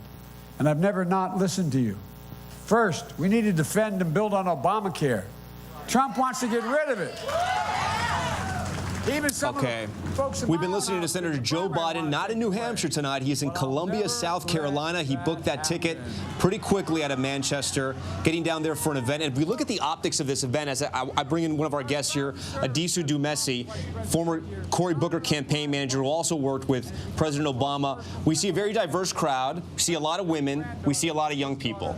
Basically, everyone he needs to win the Democratic primary is there in South Carolina. But I got to ask you, he just mentioned President Obama. Where's President Obama? He worked with Vice President Biden for 8 years. Isn't that long enough to get to know someone? The president said, the former president said, still my president, the president said at the outset of this race, he was going to take his hands off, let the voters decide. 1% of the voters have spoken so far. We still have 99% of the voters left to speak. The president, I think, will weigh in if and when it's necessary. I know he loves Vice President Biden. He probably has I know he has a lot of friends in the race. His time will come, but right now it's time for the voters to speak, and that's what we saw here in New Hampshire. We'll see in South Carolina in a couple weeks. Can you read the tea leaves and saying maybe he wasn't sure if Vice President Biden was going to win the nomination, or he just didn't want to be sort of the kingmaker this early? I think it's that. I think former presidents, I think, have to be and former nominees too, have to be very careful about putting their fingers on the scale ultimately. The voters are going to speak. You need to give the voters a chance to learn about these other candidates. We've seen here in New Hampshire today that Amy Klobuchar, surged here towards the end, and that's because she had an opportunity without the fingers on the scale of a Hillary Clinton or a Bill Clinton or a Barack Obama to actually introduce herself to voters. And so I think the president did the right thing and is going to continue to do the right thing and let this thing play out and let voters learn about the candidates and make their choice. You managed Senator Booker's campaign. A lot of people thought he had a very good chance, name recognition, pedigree, senator, worked in Newark. I mean, if you could change anything about what you guys did, what would you change as far as message goes? More votes? I was going to say, I get more votes and more money. Nothing about message, and I think the senator feels the same way. I think, he told me way back at the beginning of the campaign that he was going to say why he wanted to be president and how he wanted to lead this country, and if the Democratic primary electorate came to him, he'd be the nominee, and if not, then not. And they didn't, at least in the time we were in the race. And so those are the breaks. 25 candidates ran, 24 are not going to be the nominee. But seeing Mayor Pete and Senator Klobuchar, do somewhat better in Iowa and seeing them rise here in New Hampshire possibly tonight, would you have tweaked anything? What do you think is winning right now?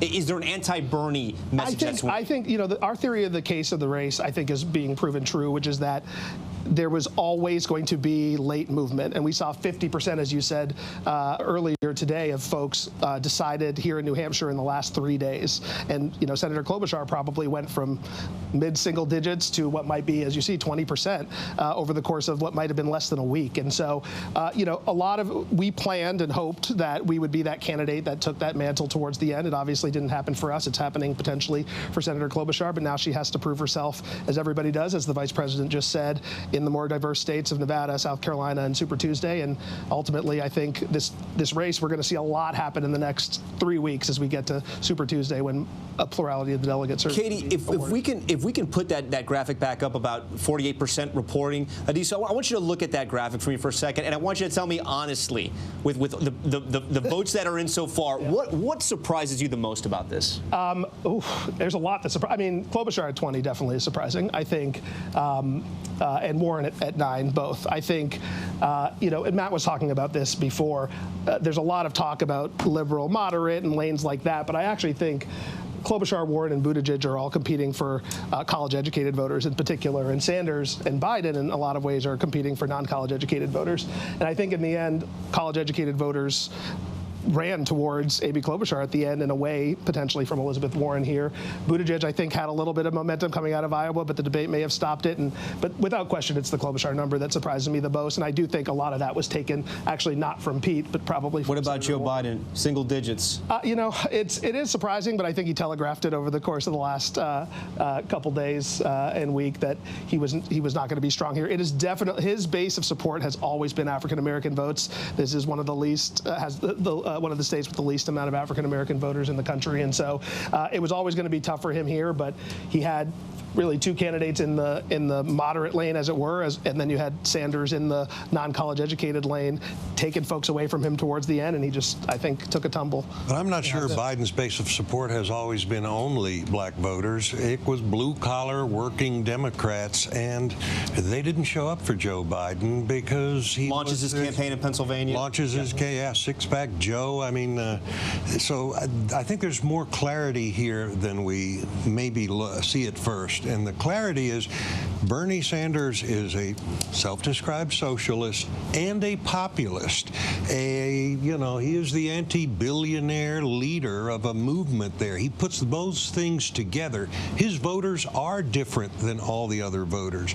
They are angrier. They are a little bit less forgiving.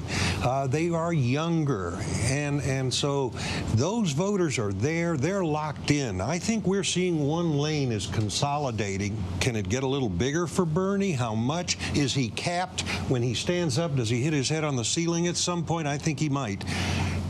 But if he's running against a Democratic Party that is divided against Bernie Sanders, well, that party, as Lincoln said, may not stand. Okay, we want to go inside the mind of a New Hampshire voter now. Devin Dwyer is talking with a first-time voter who voted tonight. And Devin, let us know what they were thinking and what really turned the tide for them. Hey, Tom, actually, I'm with a group of first-time voters. We're at Dartmouth College up in Hanover. This is dubbed here as the watch party of watch parties. But I got to tell you, that's kind of cleared out because Bernie Sanders has won. I'm here with Mustafa, Lily, Chithama, and Julia. They're all freshmen. They all cast their first votes for president and their first vote ever in any election. And we've got a cross-section here. Lily, you were just telling me that you decided at the poll today. You were undecided to the very end. How did you make up your mind? Well, I was kind of going between Bernie and Buttigieg, and I literally got to the poll, and I was just looking down at my ballot, and I was like, well, I got to make a decision. It's like 6:45, and it's going to close soon. So you landed with Bernie Sanders by default. Yeah, I was just like, gut decision, and that was Bernie, so. Julia, you actually gave it a little more extensive thought, not to knock Lily here, but you were telling me that you were also deciding down to the wire between Pete Buttigieg and Bernie Sanders. Tell me about that decision-making. Why did you break for Bernie in the end? Right, so Bernie has a lot more support, obviously, here in New Hampshire, and when I went to his rally, he had a lot more cross-section and diversity between races and ages and gender, versus Pete was a lot of students, which is great, but he didn't really get the turnout of older folks and those middle-aged voters that are also really important as well as racial diversity. But the racial diversity of the crowd was a big factor for you in deciding this. And Mustafa, you also backed Pete Buttigieg in the end. Tell me about why you landed on him, and do you think what do you think about the criticism that he's too inexperienced and he's too white? He doesn't have the support that Julia's talking about. I landed on him because when I went to his rally, I found that he was really realistic. I feel like he described his policies very articulately and he understood what he was doing. To address the inexperience and the voter support, I feel like as the polls continue to run, he'll gain traction in both of those, and I feel like an experience that will come with the job, and I feel like he's already starting to prove. I mean, the description of his policies shows that he at least has some basic understanding. On the job training, but I got to get Chitham into this real quick, Tom, because she voted for Andrew Yang. Are you disappointed he dropped out tonight? Yes, I am. Like, I voted for him because my dad, he said he was a businessman, so I was like, oh, that's cool. And then also he's from New York, so I'm from New York. Right, who's your second choice? Bernie Sanders. All right, Bernie Sanders here, Tom. Back to you. I know Amy is taking the stage. Yeah, breakdown there with college voters. We want to go to Senator Klobuchar right now. It's 9:40 on the East Coast. She's taking the stage. Let's listen in. We have done it with ideas, and we have done it with hard work, because we are resilient and strong as the people of this great nation. Thank you to our incredible staff and our unstoppable volunteers, my wonderful husband, John, our daughter, Abigail, and the people of New Hampshire. Because of you, we are taking this campaign to Nevada.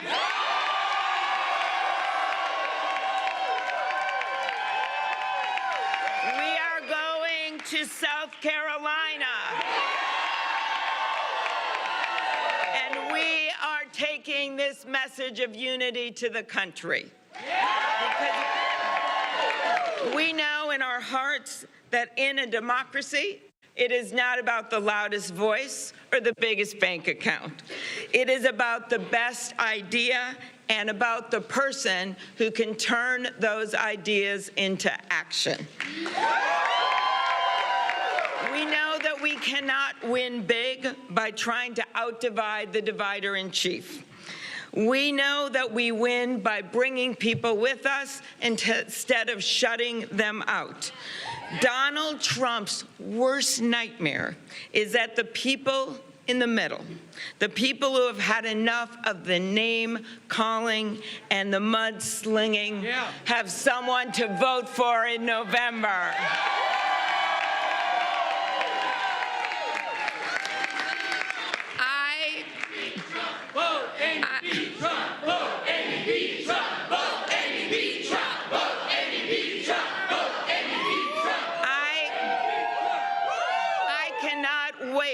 To bring our green bus around the country. I cannot wait to win the nomination. I cannot wait to build a movement and win with a movement of fired up Democrats, of independents and moderate Republicans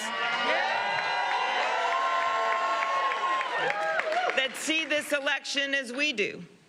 We see it as an economic check on this president. We see it as a patriotism check, and we see it as a decency check. Because in the end, we know that what unites us is so much bigger than what divides us. And we know that we believe, so many of us believe, that the heart of America is bigger than the heart of this guy in the White House.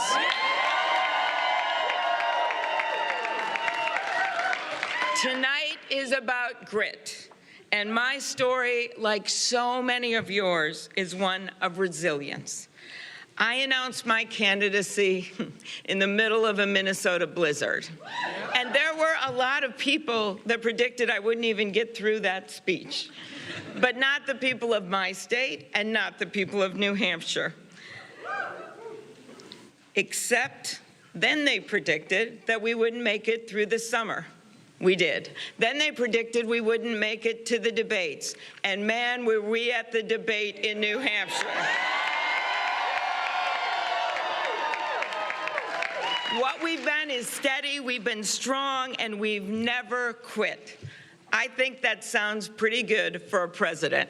But across the months and months and miles of this race, we redefined the word grit. You see it with our Happy Scrappy campaign. You saw it in our 10-county, 30-hour tour in the middle of a nor'easter. Let's not forget that. You saw it in our early morning diner stops, on our late-night rallies, and yes, you saw it on that debate stage. Just like so many of you out there, I know a little bit about resilience. My grandpa worked 1,500 feet underground in the mines in northern Minnesota. He never graduated from high school because his parents were sick. He had 9 brothers and sisters, and he had to help raise them. And every day he would go down in that cage in that mine carrying a lunch bucket that my grandma would pack. His youngest sister, Hannah, was only 8 years old when they put her in an orphanage, and he vowed after his parents died that he would go and get her. And 2 years later, he borrowed a car, he went to Duluth, and he brought her home. He and my grandma saved money in a coffee can in their basement to send my dad to a 2-year community college. My dad then became a newspaper man. My mom, she was born in Milwaukee, the site of our next convention. And she came to Minnesota and taught 2nd grade until she was 70 years old. And I still meet people that say she was their favorite teacher. All right, we've been listening to Senator Amy Klobuchar as we have some new reporting in on the votes still being tallied. But it looks like Senator Klobuchar is declaring she's the winner of the expectations game here. And in 3rd place with 20% of the vote, Bernie Sanders, 27, Mayor Pete in the middle, 2nd place with 24%. This is with 53% of the expected vote reporting. I want to hone in on one number. I want you guys at home to remember this number. The amount of people that have voted for Bernie Sanders, 41,000. We're going to talk to Senator Heitkamp in just a moment about that because that is very significant. But Rick Klein, first to you, our political director. Senator Klobuchar coming out early before Mayor Pete. She's in 3rd place. She's acting like she won. Yeah, and she's got a good reason to celebrate tonight. She talked about that debate and how strong that performance was, and a lot of people just gave her that extra look. And it's astonishing to me, Tom, because there's been so many of these debates. They seem to all run together, but there was something different about this moment. And I think to Adisu's point earlier, this was a play that a lot of candidates thought you'd just be in the right place at the right time when people turn to you, and that appears to be what happened. And I think when these numbers break down, you're going to recognize that Pete Buttigieg, who was surging up until that moment, probably got hurt a bit. And Bernie Sanders may have his victory if he wins tonight. He may have in that victory Senator Amy Klobuchar to thank, because those numbers are taking away from Pete Buttigieg. Two victories, essentially, you're saying, right? He wins tonight, but he also there's now a new candidate who's going to take away some of Mayor Pete's votes, maybe going into the next other states, Nevada and South Carolina. Yeah, and the interesting thing about both of these two kind of moderate candidates is that they both have big vulnerabilities when it comes to African American voters. Amy Klobuchar being pressed about her relationships with the black community on The View just today. Pete Buttigieg answering a tough question from our colleague Lindsay Davis on Friday night at that debate. We recognize that they are untested in this field. They have not been into this state in a way that really matters. And Joe Biden's proposition that he has the African American vote locked down, that is a very, very difficult thing to count on. It is all he has left as a candidate. He may be right, but it is a heck of a gamble, and that's why he's down in South Carolina today. I want to show another data point, put it up on the screen for us. These were the people who voted for Senator Amy Klobuchar, some new data we just got in here. And take a look at this. This bode well for her, especially if Senator Warren has some serious trouble. If Senator Klobuchar is now the front runner as far as female candidates go, and she may ultimately end up being the only one, 67% of women right there. Yeah, someone made a smart point to me about Klobuchar events that often you look around the crowd and a lot of the women in the room look like Amy Klobuchar. And I think that there's something just compelling about her as a Midwestern mom. She likes to point out she's the right age, kind of in between the older candidates and the youngest candidate in Pete Buttigieg, and people just sort of relate to her. And of course, women drive the Democratic Party. They make up a disproportionate share of the vote in the general election. They are determinative in the primaries. That is who Amy Klobuchar has been appealing to. And you heard it earlier from Senator Elizabeth Warren, the other major candidate who's a woman in this race, singling out Amy Klobuchar for having the grit, for being able to carry forward what a lot of women have been told to stop this campaign. I want to go over to Adisu right now. Adisu, Senator Klobuchar declaring herself essentially the winner of the expectations game, 3rd place. Not bad, though, considering where she was a couple of weeks ago.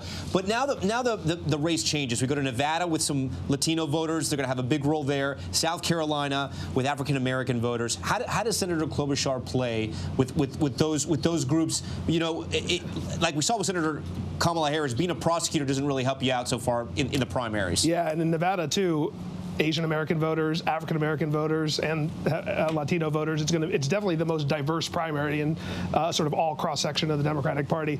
It's a proving ground, I think. Look, most of the voters to date, caucus goers in Iowa, voters here in New Hampshire have been white Democrats who, again, can relate to Amy Klobuchar because they look like Amy Klobuchar. They see herself in her, or themselves in her. But you're going now to places that have diverse voters, and it is going to be, I think, a brand new ball game in Nevada and particularly in South Carolina. And don't forget about Super Tuesday, where you've got Minnesota, her home state, Massachusetts, Warren's home state, Alabama, Vermont. Yeah. But most of the states that vote, not most, a plurality of the states that vote have very heavy black populations, mostly in the South, from Virginia down through Alabama. And so that is where this thing is going to turn. It always was going to turn that way. Most of the delegates are there, and I think both Mayor Pete and Senator Klobuchar have a lot of work to do. Honestly, it's where what Rick said is true. Joe Biden has had a hold on those voters for an entire year. Whether he can keep it or one of the two of them, Steyer, one of the other candidates, can grab it, I think is going to be the story of the next few weeks. Having run campaigns, and not saying people who run campaigns have tricks, but was it a smart play to get out there before Mayor Pete tonight? Yeah, I think it was a very smart play to get out there on last Monday in Iowa and be the first one out of the gate. And I think they're sort of running the same playbook now. People go to bed, people have better things to do. They put their kids to bed here in a couple hours, and so you want to be out there. And frankly, she got a lot of time, I would say, on this network and others to unfiltered give her message, probably for the first time for a lot of folks in Nevada, in South Carolina, and in the Super Tuesday state. So I think it's important to get out early. It was smart. Adisu, thanks so much. Heidi, you go to bed tonight, as Adisu said, and you say, well, Senator Sanders won, but did you hear about Senator Klobuchar? And now she's a story coming out of New Hampshire. Well, that's right. And I've been looking at Bernie's numbers. So Bernie tonight probably will get about 80,000 votes out of New Hampshire. Yeah, if we can put that graphic back up for us, Katie, if you can get the what we have reporting in so far, because this is the point that Heidi wanted to make about the amount of people that have voted for Senator Sanders, at least with 50% reporting right now. Well, so 54. So let's say he rounds up to about 80,000 voters if this holds. He got over 150,000 voters 4 years ago. And so there's definitely a slippage in terms of the number of people in this state who have now turned to a different candidate. And I think it goes to that question of electability.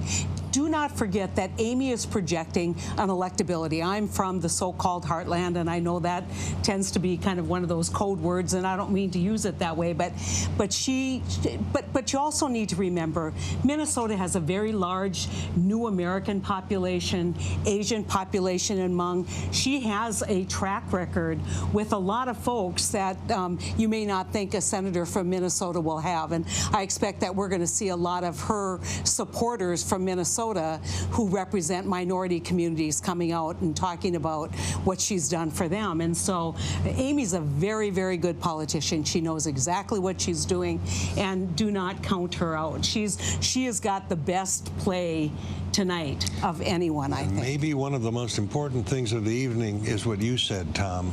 If Elizabeth Warren sinks tonight, too, if Bernie consolidates that lane, she may be the only woman left in this race. When we're still in the Me Too, viable woman left in this race, in a Me Too era, in a Me Too party against maybe a billionaire like we have in Bloomberg, to run against another billionaire in the general election, both of them, I think, with issues on that front. So there's more fuel in that rocket.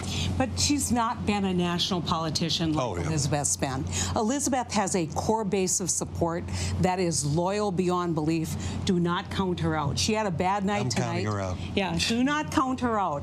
She had a bad night tonight, and I think even she would admit that. She was smart to give her stump speech when you would run some of it, and then she exited stage left. She's off to better parts of candidates don't usually bleed themselves back to health, and Joe Biden and Elizabeth Warren are bleeding badly tonight. Yeah. And what we're learning, I think, from Iowa and New Hampshire is that name recognition really didn't matter that much. Senator Sanders, yes, but look at Mayor Pete and now Senator Klobuchar, to your point. I mean, we were talking about Senator Booker, Senator Kamala Harris, Vice President Joe Biden, Senator Warren. These are national candidates. People all around the country knew these candidates, and yet who's emerging outside of Bernie is the senator from Minnesota and the former mayor of South Bend, Indiana. Yeah, but you know, this race in New Hampshire is like running a mayor's race. You know, the vote counts aren't much higher than a middle-sized city in this country. So let's get to Super Tuesday. Let's not worry about whether people are bleeding. Let's take a look at the entire field. I think that I go back to my original point. 90% of the vote went to these 5 candidates. What would compel Tulsi Gabbard to stay in the race? What would compel, well, Michael Bennett's out, Yang's out.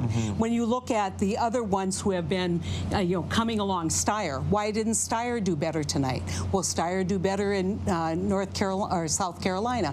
What's going to keep him in the race is something that's green, and I don't mean his platform, I mean the money. And so he can continue to operate without worrying about the money. Amy's got to have money to compete in Super Tuesday. And I know you're saying money won't matter. No, money it does always matter. matters. Hey, listen, I'll take the $2 billion, okay? Yeah, seriously. As a consultant, would you take the money? Yes, money matters. It definitely matters. But still, there's nothing sexier than a candidate who all of a sudden gets hot, bursts on the scene. Other candidates have seemed inadequate, and all of a sudden, boom, she has her moment. She's going to be tested. You're right. There's nothing. But if There's she nothing passes like the test, somebody who comes from behind, and now you're the front runner. You've never been tested before. Welcome to Elizabeth's world, and it's coming. I was going to say the same. I mean, you know, Mayor Pete, I think one of the best things about his campaign is he sort of rocketed off and has managed to sort of hang in there, and it shows that he's a talented politician. I think Senator Warren, also a talented politician, but she had to take the heat now for basically since May. She really took off in this race. Joe Biden's been on the public in the public sphere for decades, and so we're going to see now if Senator Klobuchar can handle it. It's going to be a hot couple of weeks for her for sure. But you know, nobody loves a comeback story better than the political media. So if Joe Biden or Elizabeth Warren makes a stronger showing in Nevada and South Carolina than they did here, the fortunes can change. And we have a lot of runway left. And we're only 1.5 contest way through it so far, so there's still a lot of the race to go. We're going to take a quick break. On the other end, we're going to talk about the independents, how we think they broke, what the stats are showing us. Amy Klobuchar, again, celebrating a third place, what could be a third place victory tonight. We're going to have to wait and see. You're watching ABC News Live.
Here now, live from Manchester, New Hampshire, Tom Yamas.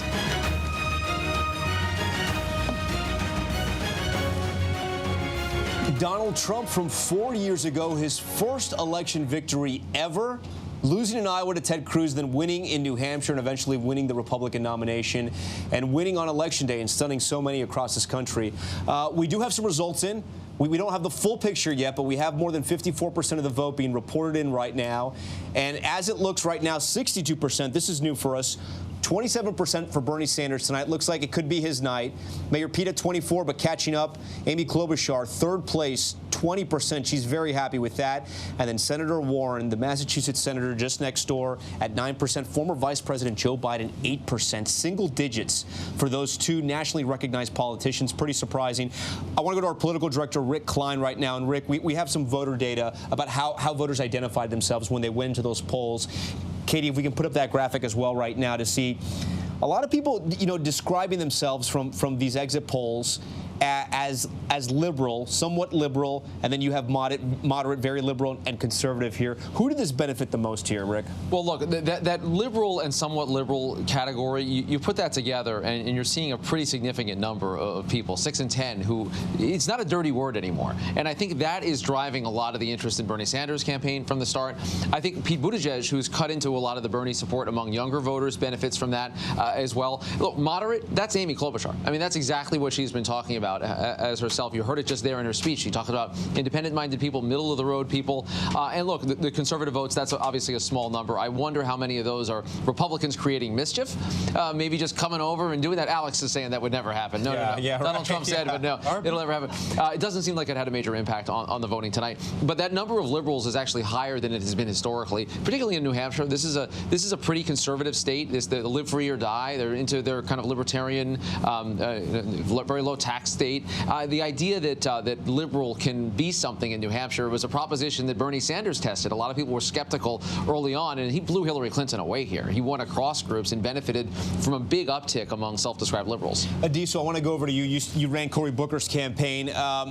Bernie Sanders is not going to get the 60% he got 4 years ago. Where do you think his voters went? And when you look at how voters identify themselves, a lot did use the word liberal. Do you think they went to Mayor Pete and Senator Klobuchar? The liberals or the moderates? Yeah, the people who Bernie had last time around that didn't stay with him. You know, it's a really good question. I don't know. I think there was a lot of sort of anti-Hillary Clinton voters last time, and they had nowhere else to go, really, but Bernie Sanders. And so I could see them going to Pete, going to Biden, probably a little bit of everybody. But, you know, his base is the left of the Democratic Party and disaffected independents. And that's probably 26 to 27% of the New Hampshire primary electorate. And they basically stuck with them, and I think that's what it comes down to. It's not, as the senator was saying earlier, it is not a majority of the Democratic Party. It's certainly not a majority of the electorate, but it's enough to, when the rest of the party is splintered between 8 candidates, it's enough to carry this state and probably a couple other states going forward. Adisa, as you were speaking, I don't know if you could hear, there were church bells ringing. It's 10 o'clock here in Manchester. It happens every time he speaks. I don't know if that was foreshadowing anything, but it did sort of take a tone of a funeral.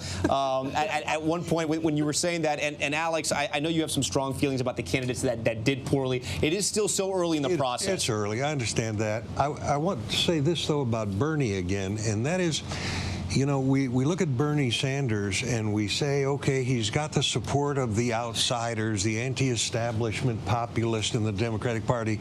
That's not enough. He can't win. Why does that sound so familiar? Well, gee, that's what I said about Donald Trump. That's what all of us thought about Donald Trump. There's not enough there. People aren't really that angry at the establishment in both parties to elect a guy like Donald Trump and now a guy like Bernie Sanders. Well, we have a tendency, I think, to underestimate that vast unwashed America out there on both parties, and maybe Bernie is a little stronger than we think.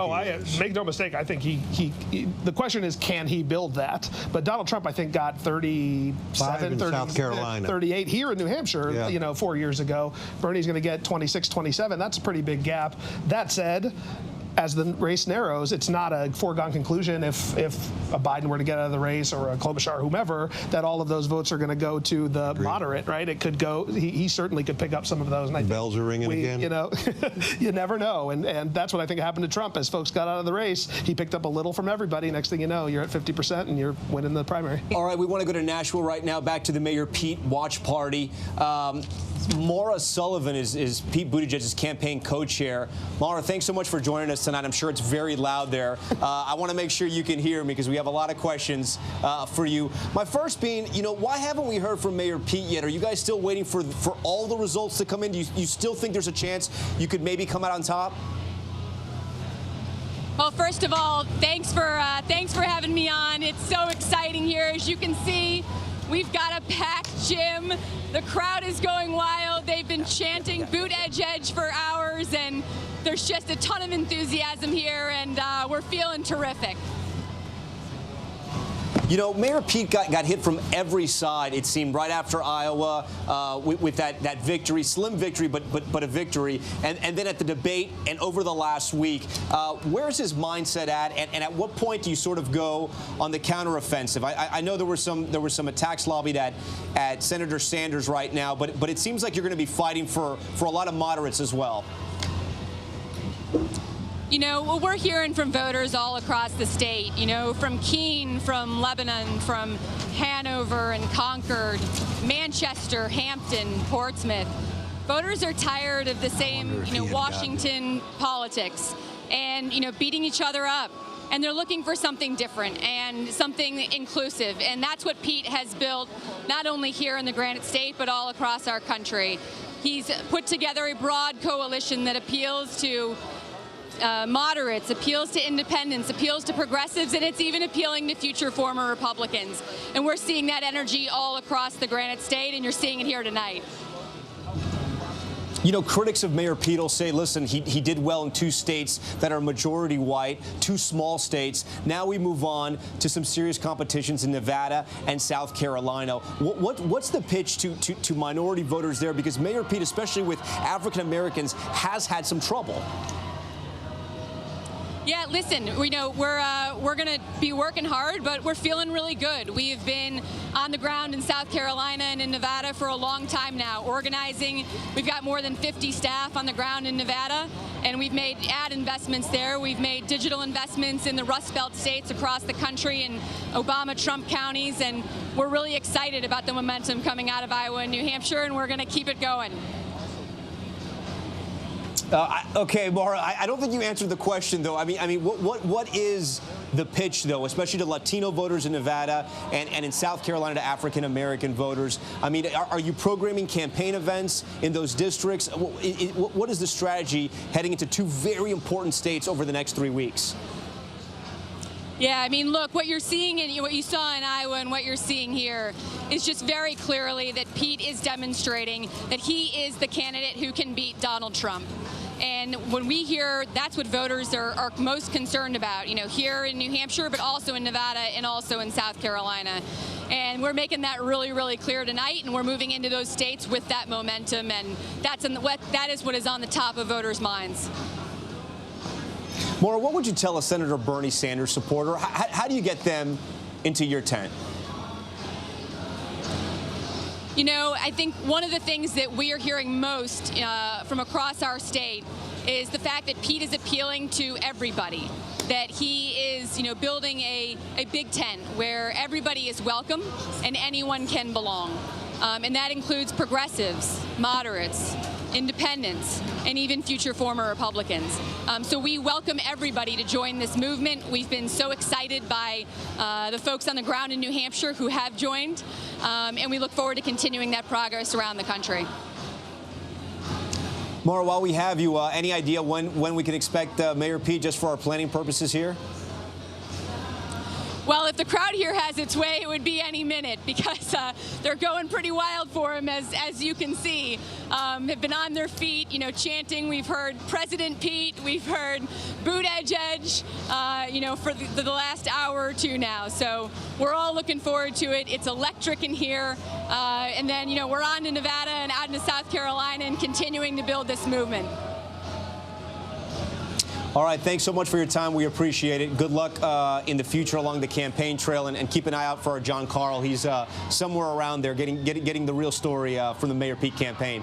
Thanks so much, Maura. We appreciate it. Let's go to Matt Dowd right now, our chief political analyst. Matt, I want to put up the polls that have been coming in so far. What we have right now, for as much of the votes have been reported, we're going more than 60% at this point, 64%. You see, sort of the numbers really haven't changed too much, Matt, since we spoke to you earlier tonight. But you saw Senator Klobuchar come out early, sort of establishing herself as a victor in the expectations game. And we're waiting to hear from Senator Sanders and Mayor Pete so far. But looking at these numbers right now, Matt, what stands out to you, and how big of a night is this for Senator Klobuchar?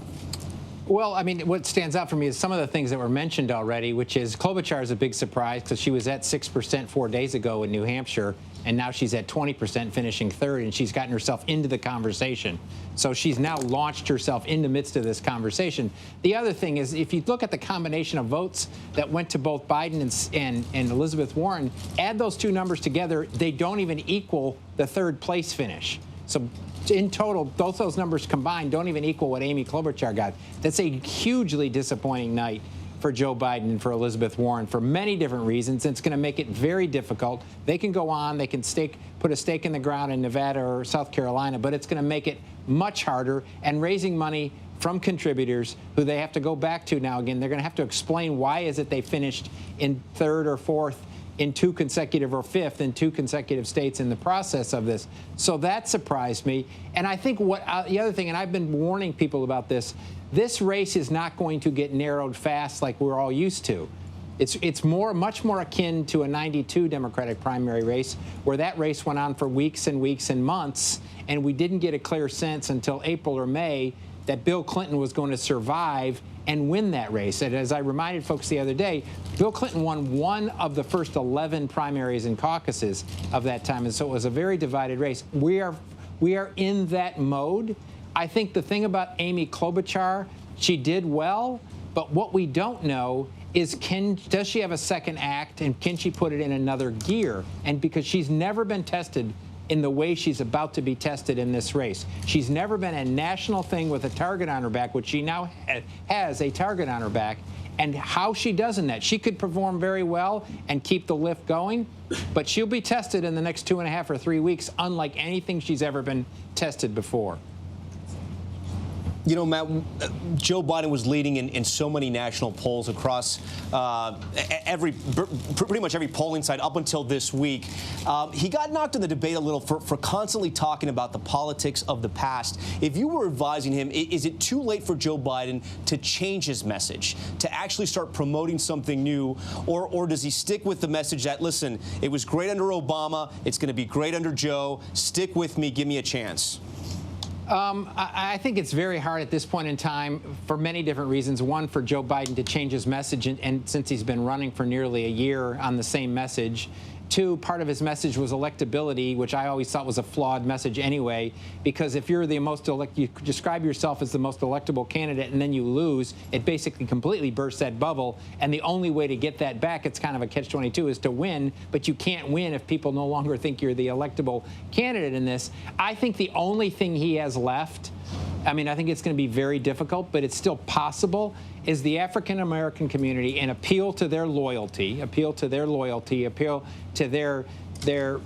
connection to him, and somehow get himself to 28 or 30% of the vote in South Carolina and win and be able to survive another day. I don't even know if that's enough to go into Super Tuesday, which is only a few days later, where you have all these states with all these delegates. It's his only possibility is to make an emotional appeal to the African-American community in South Carolina and hope the bond stays there. It's going to be tough because when you lose, nobody wants to be with a loser. All right, Matt Dowd for us tonight. Matt, thank you for that. I want to go to Yvette Simpson, who I know is also with you down there in New York, in our Times Square studios. Yvette, I have a question for you. So Senator Sanders, it looks like it's going to be his night tonight. He won such a big majority of the vote last time around. Heidi Heitkamp was making the point tonight that he had so many more voters 4 years ago. And granted, it was a two-person race, but the excitement and the energy was there for Senator Sanders. He wins tonight, but where do you think his voters went? You know, this is a different year, and what I've been trying to say to folks, you know, who are kind of in our camp is listen to your heart, listen to your mind. Fear does an amazing thing on the American psyche, right? People are so afraid of Trump that they are really waiting until the last minute to see who might win. And so I think this is a very different race. I feel like last cycle people were voting with their values. You were either Team Hillary or you were Team Bernie. You were Team Revolution or you were Team Status Quo. I think this time people are so afraid that they're doing a wait and see. Let's see who can win. And you know what? Bernie's taken a lot of hits on this socialism thing, pushing on being too revolutionary. And if you think that doesn't impact voters, especially voters in the era of Trump, it really does. And so I think, one, he should feel really good. 2 wins coming out of Iowa, coming out of New Hampshire, very good, particularly when you've got the vote spread against so many different candidates. And I think he is the one that has the base going into Nevada. He has a great base going into South Carolina, probably has the bandwidth going into Super Tuesday to continue to stay in number 1 or number 2. And so I think he's definitely the candidate to watch, and he should feel really, really good today. Yvette, you know, I sat next to you during the debate, and I know you have a very large network, and people are tweeting at you and texting you throughout this process. What are they telling you about the results? Are people all in the progressive wing? Are they all in for Senator Sanders? Or are they now looking at Mayor Pete and or Senator Klobuchar? I know the politics are very different, especially when it comes to Senator Klobuchar. And have they written off Senator Warren, or is it still very early in the process? I think it's still really early. You know, I think Elizabeth Warren has had a consistent message throughout. I think she came in 3rd place in Iowa. I think that's solid. I think the expectations were really, really high for her coming into New Hampshire, but Amy Klobuchar took advantage of a moment. She has not been tested. Remember this. Elizabeth Warren has been on the trail. She's built a network. She's talked about investing in all of the states and territories going forward. Amy Klobuchar literally has to build as she goes, meaning she has to continue to build in Nevada. We don't know what kind of infrastructure she has in Super Tuesday states, and she has not yet been tested. Elizabeth Warren got on that hot seat, and remember in that debate, and she was taking it from all sides. We don't know how Amy Klobuchar is going to stand up to that. She's already been questioned about her history as a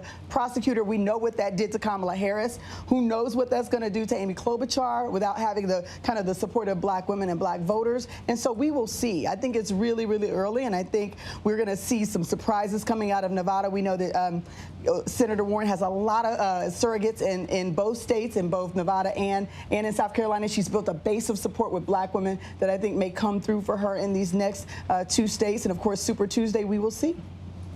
I think there's still a lot of race left to go. Yeah, a lot of excitement still. A lot of race and a lot of excitement. All right, Yvette, thank you so much for that. I want to go to our chief White House correspondent, Jonathan Karl. He's with Mayor Pete at their watch party.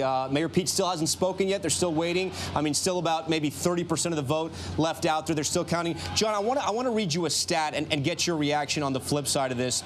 Coming out of Iowa, Mayor Pete won 21 of the 31 swing counties, the counties that voted for Obama and then ended up swinging to President Trump. That's an important stat and a big number for somebody when they're looking at electability. And tonight, voters like Iowa said electability was the most important thing.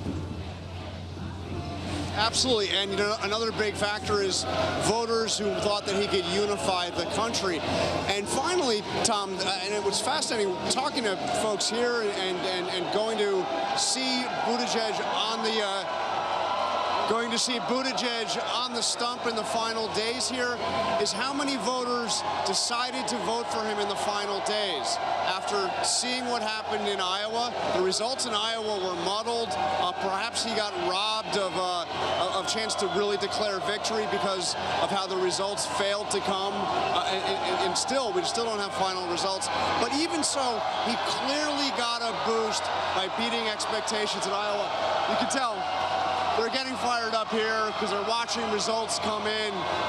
But so many voters that I saw at Buttigieg, going out to see Buttigieg here in New Hampshire, came to see him, were still unsure about him, but were fascinated, were interested. They saw what happened in Iowa, and clearly in these final days, a lot of them became convinced to get this. You know, again, we'll see. The results are still coming in, but it's clear no matter where the votes finally end up here, he's had a very big night in New Hampshire.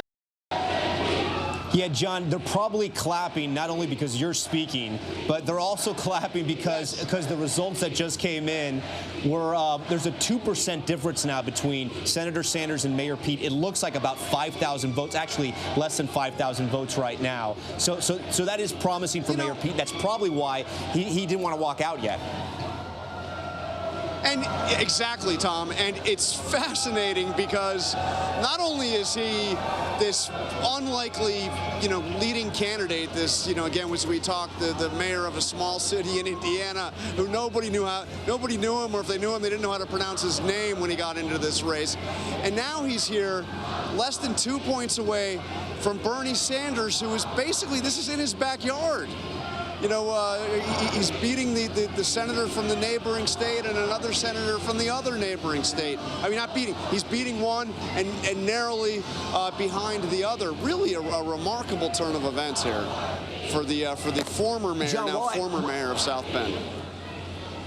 Right, John, while I have you, though, President Trump has been active on Twitter tonight, and he was focusing some of his fire on Senator Warren, who didn't have, obviously, a great night tonight.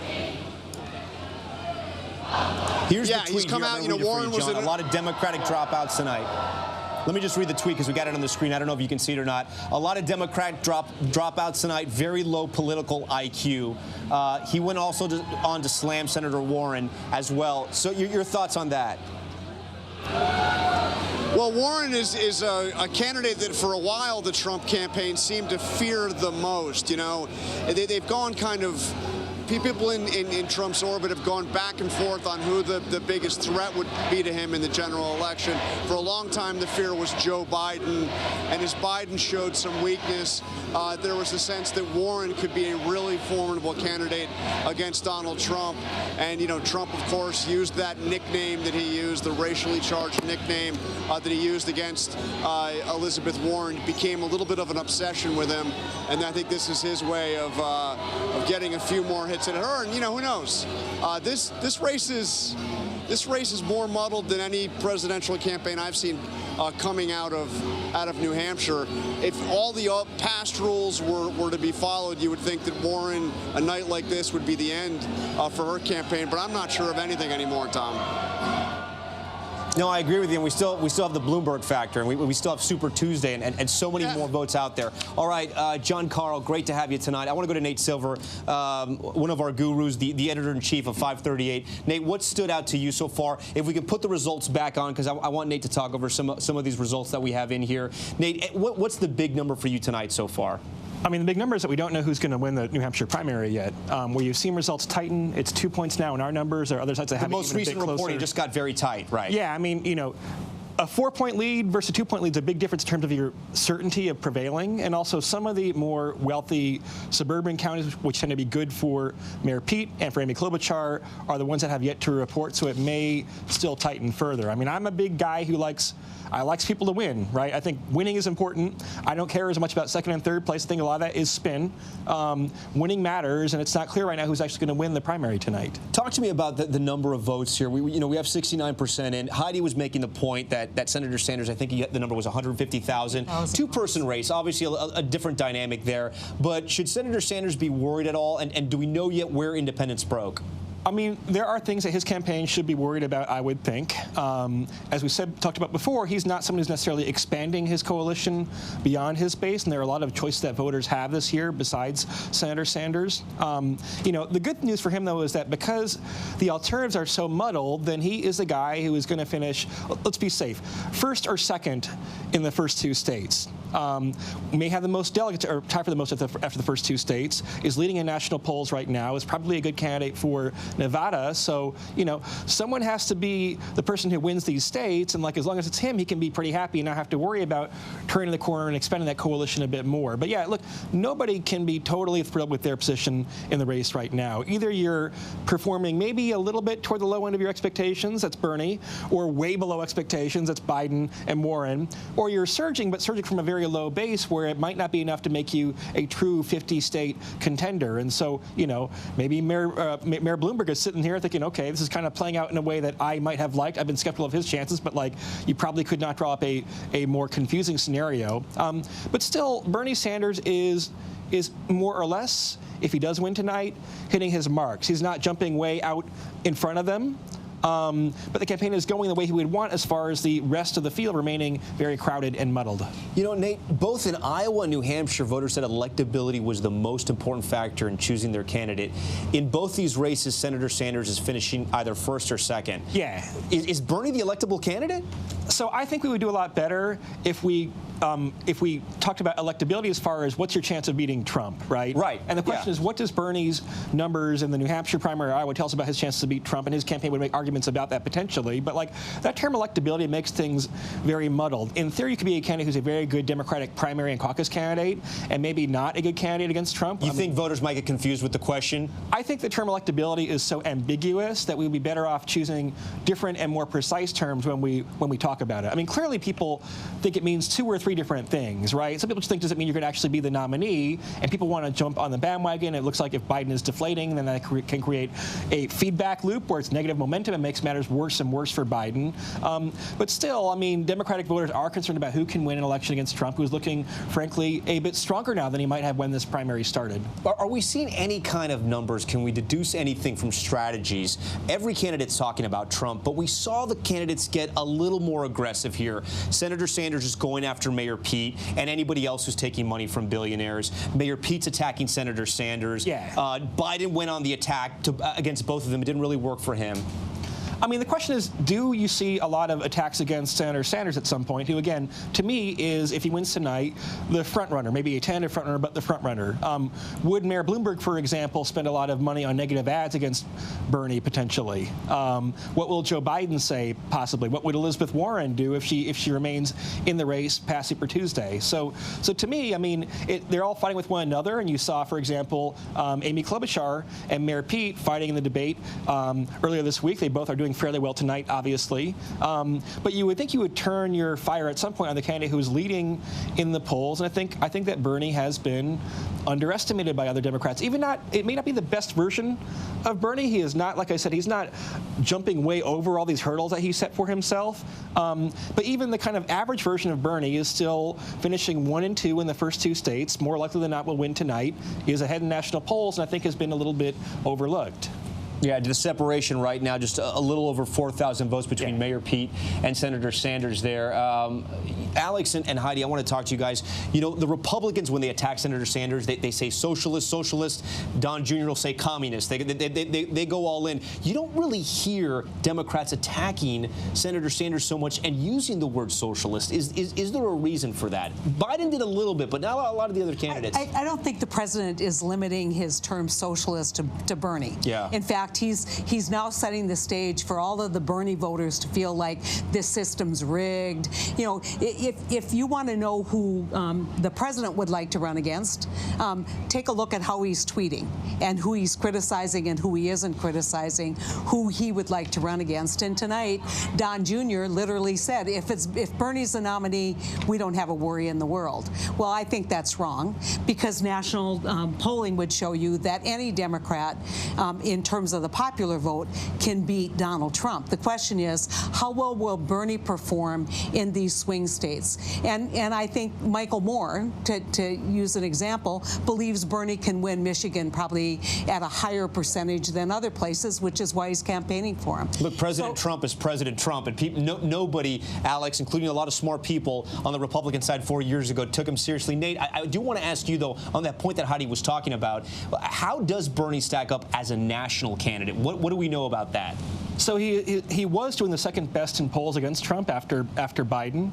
I think you might say, looking at Biden, that it is actually fairly early. It's too early for national polls to be terribly predictive. Look, in some sense, maybe it wouldn't be the worst thing for Sanders to face some negative ads from a Bloomberg or something to see how those attacks would hold in a general election environment. Bernie obviously has a very different theory of the case. It's a case all about turnout, that our base is larger than your base. The 99% actually has more people power in a democracy than the 1%. So it's a very different theory of the race than, say, Senator Klobuchar would have. You know, I would think, if you look at congressional elections, that you would probably rather have the moderate at the risk of lower turnout, especially in Western swing states. Well, I was going to ask you about that. I mean, essentially, if we assume the race will be just like 4 years ago, and you need to win, you need to hit that hard straight with those swing voters in the Midwest, and the economy, and I know we can splice this a million ways, but if the economy is perceived as doing well, can Bernie win over those voters? Well, I mean, the primary is a test of that, right?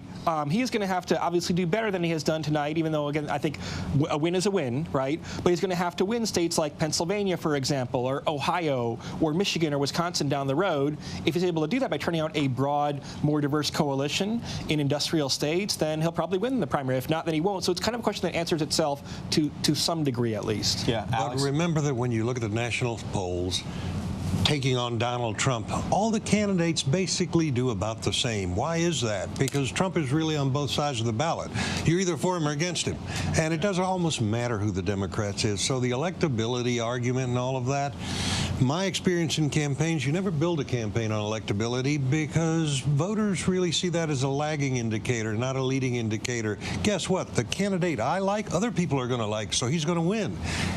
Leave that alone. Bernie, if I were a Democrat, I'd leave Bernie alone. Bernie's biggest plus right now is that everything against him is divided. Worry about consolidating what you've got. Bloomberg has got $2 billion burning a hole in his pocket, and basically a national election coming up Super Tuesday. If Democrats don't start worrying about that, they're going to get a big surprise. We're going to take a quick break, but just before we do that, guys, I want to put in what we have right now so far, where the vote stands. I think we have more than 72% of the votes in. Nate Silver, real quick, what are we watching throughout the state? What are some of the areas, the parts of the state, the counties or cities we're still watching? So Bernie's vote is a bit more lumpy, if you will. He does well in college towns, in union towns, in urban centers with lots of young people. If it's mostly suburban vote out, then that might tighten further, and Buttigieg might have a shot. It tends to get closer with each update so far. We are now, though, 71% of the vote reported, so there is a little bit less runway than there might have been before. It's more likely than not to tighten. Maybe it'll be the appropriate thing. We all thought, oh, finally New Hampshire get a result. Well, if it's within 0.5%, then there might be ambiguity about who wins. There's already ambiguity now about will the result come in enough for it to be the morning headline in the papers in Nevada and South Carolina tomorrow. So there's some reason to think it'll tighten. With that said, you would always rather be 4,000 votes ahead than 4,000 votes behind. Right. Rick Klein? Yeah, there's a couple of college towns, Hanover and Durham, or other ones that don't have a lot. That's going to be big for Bernie. But Nate's right about the suburbs. Those are going to be strong for Pete. So you really can't handicap it exactly. That is a significant edge right now. It's harder to make up as more vote comes in. And I think to the point about Bernie walking away with another win, and that should not be underestimated in any way. Winning is something. He got more votes in Iowa. He could get more votes in New Hampshire as well. And to the point of what you do about that, if you're a Democrat, you got a bunch of choices and you haven't made up your mind yet. Joe Biden is going to be making his own play. You heard Elizabeth Warren making her play. You have two candidates who came fairly close, or appear to have come fairly close tonight, and Michael Bloomberg sitting on the other side. The problem may not be that the Democrats don't have an option. It's that they have too many options to block Bernie. Which, yeah, and that'll obviously help Bernie. Okay, Rick Klein, thanks so much for that. We're going to take a quick break. We'll be right back. You're watching ABC News Live.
The people of New Hampshire, let me tell you, for months, we were the underdogs here. We were behind in the polls for 14 weeks. We were outspent.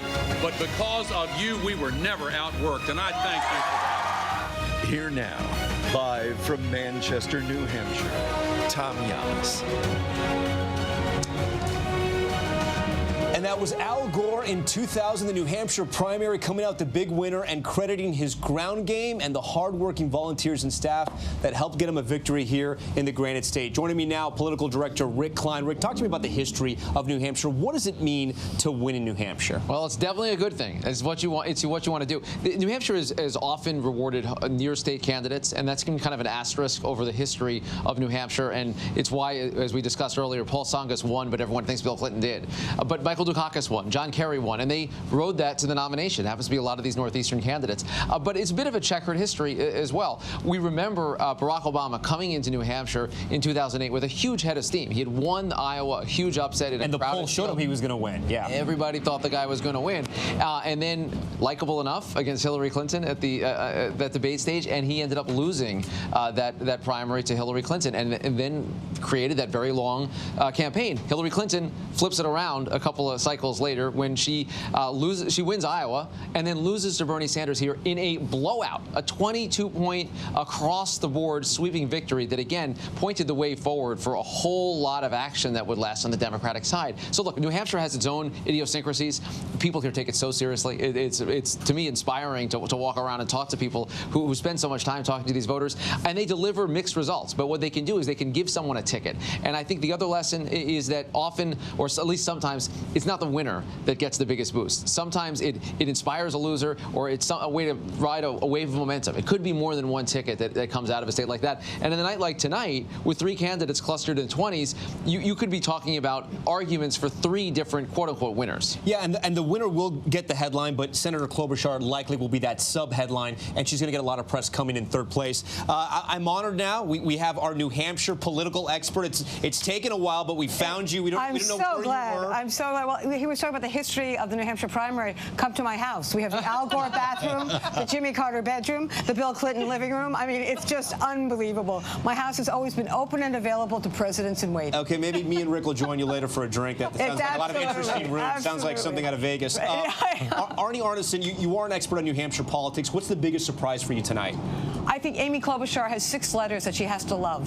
One is ABC, because of your debate. Your debate was fabulous, and she knew that she could take an opportunity then, and she took it. You only gave her 4 questions, but she actually took as much time as Elizabeth Warren, who had 7 questions. So what does that mean? She knew how to butt in, she knew how to use her elbows, and her ending was phenomenal. So I mentioned ABC with the 3 letters. The other 3 letters are FDR, because that was the last thing that she talked about when he died, and this man was crying as the train was going through, and they looked at him and said, "Did you know FDR?" And then what did she say? "No, he knew me." And then she used that line by saying, "I see you, I see you." That just so resonated. So what you got with her is a sense of unflappability, a sense of true grit, as she talks about, but more importantly, the idea was the focus on folks who really need to be seen, and they feel like most of the presidential candidates and presidents have not seen them. As we put the results that we have so far up on the screen, 74% of the vote in, very, very razor-thin margin between Mayor Pete and Bernie Sanders. It looks like about less than 5,000 votes right now. Is there enough vote left out there for Mayor Pete to come in, or is this Senator Sanders tonight? No, if Nashua is still out, it can make a huge difference for Mayor Pete. I think that's Mayor Pete and Amy. Mayor Pete and Amy, you've got to understand this. I know so many people, you're not going to believe this, brilliant people who've been so focused on presidential politics, and they said to me, I have 4 candidates: Bernie, Elizabeth, Amy, and Pete. I mean, so this was not about a lane. It was about, and should I tell you what about me? I walked into the voting booth, and I sat there for 5 minutes not knowing what I would do.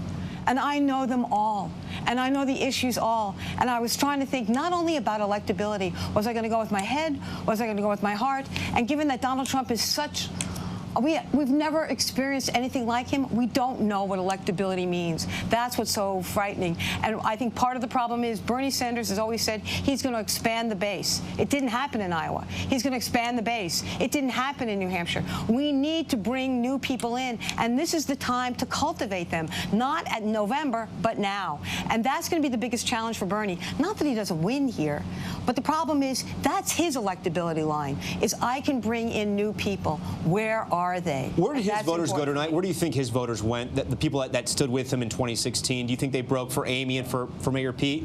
I think they fell in love with Warren.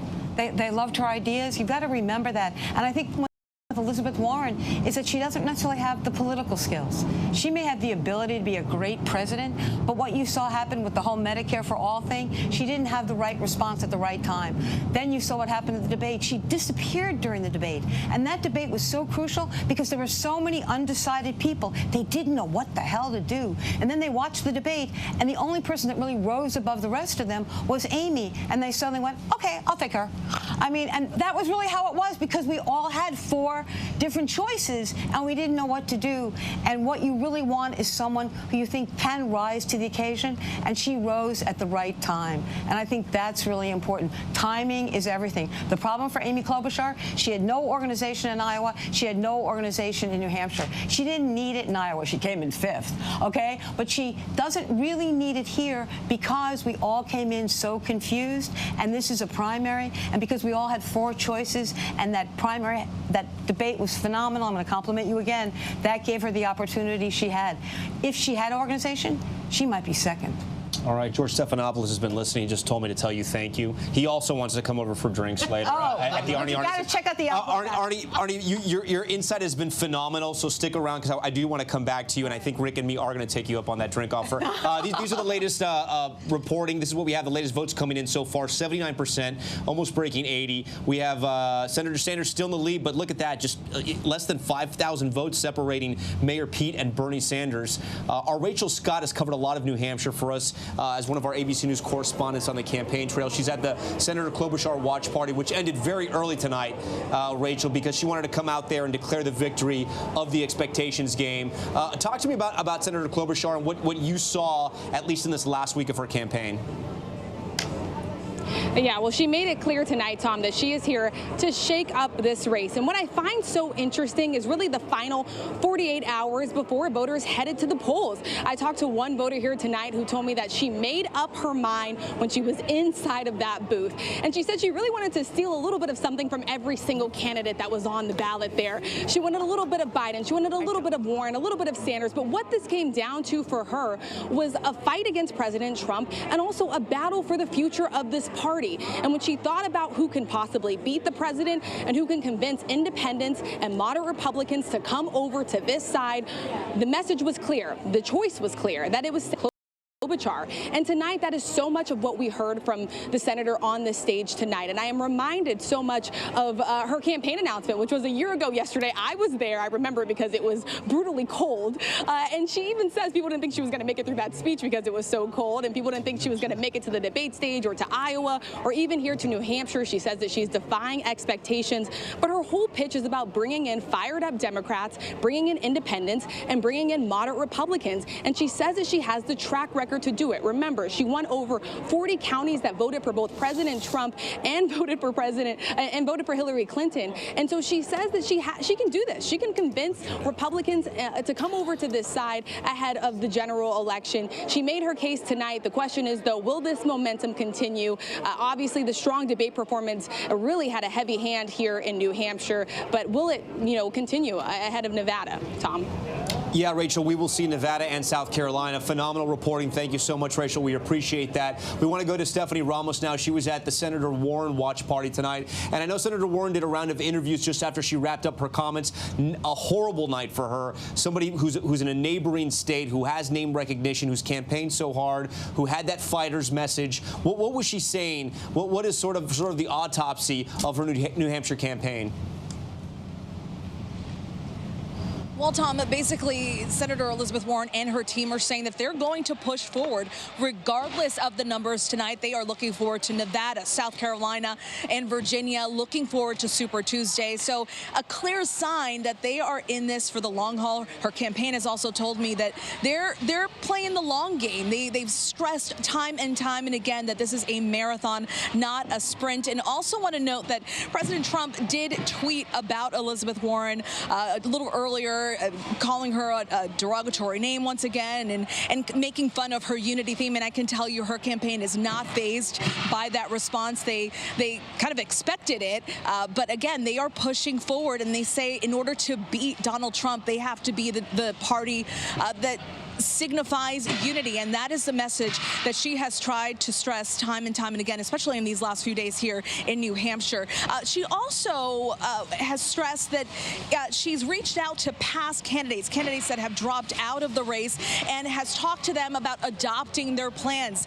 With Senator Kirsten Gillibrand, she said she called her to adopt her family leave plan. She also called Senator Kamala Harris to include her plan on reproductive rights, and she says that's what this party needs, everybody to come together in order to win in November. Tom? Yeah, Stephanie, what's the strategy there, though? I mean, is she still trying to unify the people who dropped out along with the people who are still in this race?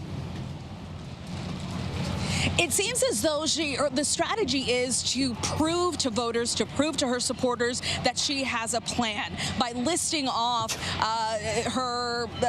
what she wants to get done if she is in the White House. She feels, her campaign feels as though that's going to get her the win, whether it's reproductive rights or Wall Street corruption. These are things that she's mentioned on the campaign trail, hoping that she can show voters that she's not in this alone. She's got her Democratic colleagues with her, and she says that's what the Democratic Party needs in order to stay in this race, not division within the party, which she references the last election, saying that that's what happened in 2016, and she says she doesn't want that to happen again, and in order to do that, they have to stick together. You know, Stephanie, I know you asked her about her personal message, her message getting more personal, trying to share her life with the voters of New Hampshire here. Sometimes when candidates do that, it is completely authentic and it comes straight from the heart. Other times it's when candidates are in trouble and they're trying to see whatever works. What was your sense? And when she said getting personal, what exactly did she mean by that? Well, what we saw here in the last few days is a lot more personal stories. For instance, she's talked about her decision to go to college and her family's reaction when she said she was going to go to college. She brought up her Senate race from 2012 when she was up against incumbent Scott Brown. She called that race painful, which was surprising to a lot of us that were listening to it, but she said she won. And that's the message that she wants to get across, that despite these obstacles that she's faced over the years and that she's shared through these personal stories, she's been able to win. And if she's up against President Trump, she says she can win. So by sharing these personal stories, she hopes that she can get across, and that's her staff cheering. She's chatting with her New Hampshire staff here, but she's hoping that by sharing these personal stories and putting her heart out there, aside from the policies, that she can get a win. All right, Stephanie Ramos for us tonight. Stephanie, thank you for that. I want to come back to our New Hampshire expert, Arnie. Arnie, so you spoke about this a little. Why do you think Senator Warren stumbled here in New Hampshire? So I wrote down some words. I wrote, you need to be able to organize, you need to have good policy, but you need to have political skills. That's what she's missing. She's missing the political skills. And I'm going to tell you where I began to realize that. When she talked in the very beginning, and it really resonated with me. I'm a wonk. I have a plan for that. I loved it. I loved it. But at some point in time, you have to pivot a little. Why? Because I have a plan for that. What's the operative word? I. And what you saw with Amy Klobuchar at the last debate, she talked about I see you. I see you. So she brought people in. It wasn't the I, it was the you that was important. What Elizabeth Warren never did with I have a plan for that, I'll give you an example of what I wanted her to do. I wanted people in Louisiana, North Dakota, to hear her talking, and then all of a sudden the ad would go to them and they'd say, she has a plan for me. that suddenly they realized that those plans resonated with them, that they would make a difference in their lives. She never did that pivot.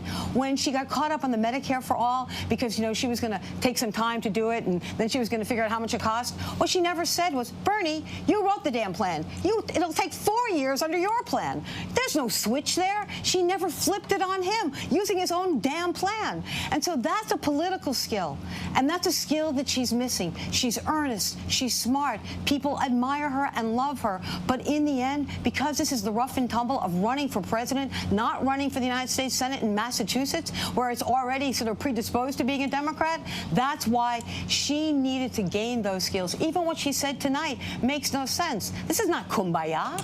That's not how we do this. And I think that's part of the problem. And so, again, I understand she brought in Castro, and that was probably not a bad thing. But now she's looking down at all the other losers and saying, you want to join me? What does that get you? You know, it's not the best leadership skill set. We'll have to see. Mayor Pete has just taken the stage at his watch party. Let's tune in. Thank you to our extraordinary national co-chair, Congresswoman Annie Kuster, who knows how to raise the roof and how to get out the vote.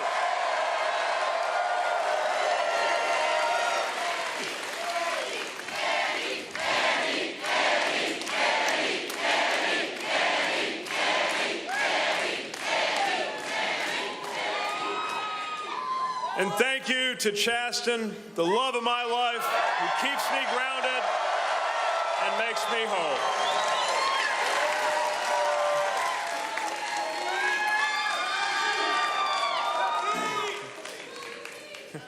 I want to congratulate my competitors and their supporters on their campaigns here in New Hampshire.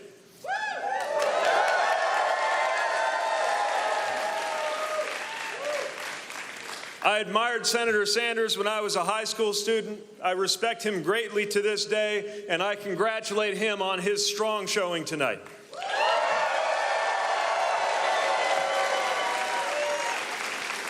And I want to congratulate Senator Klobuchar, Senator Warren, Vice President Biden, and all of our Democratic candidates and supporters.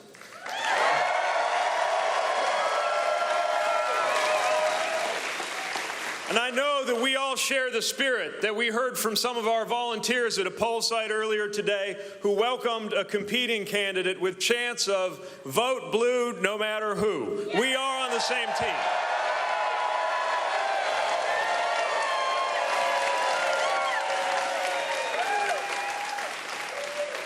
Now, over the past year, some 24 campaigns have crisscrossed this state, each laying claim to the ability to bring people together, turn out the vote, and move Americans toward a brighter future.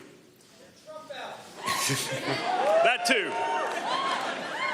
And here in a state that goes by the motto, live free or die, you made up your own minds.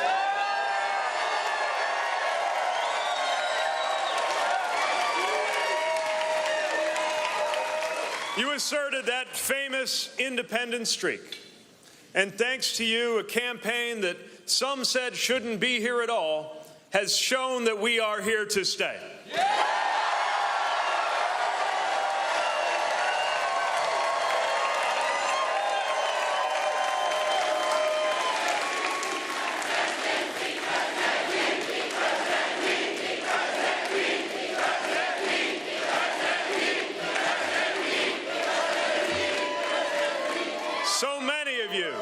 So many of you turned out, die-hard Democrats, independents unwilling to stay on the sidelines, and even some newly former Republicans ready to vote for something new.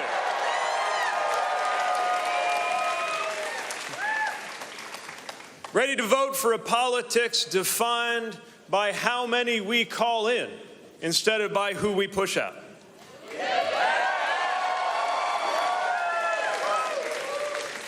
So many of you chose to meet a new era of challenge with a new generation of leadership.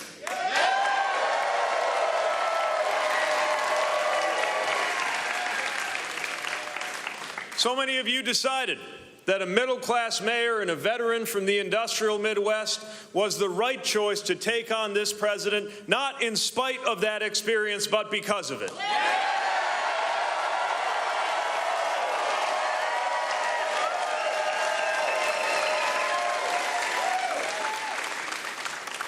our campaign moves on to Nevada, to South Carolina, to communities across our country. And we will welcome new allies to our movement at every step.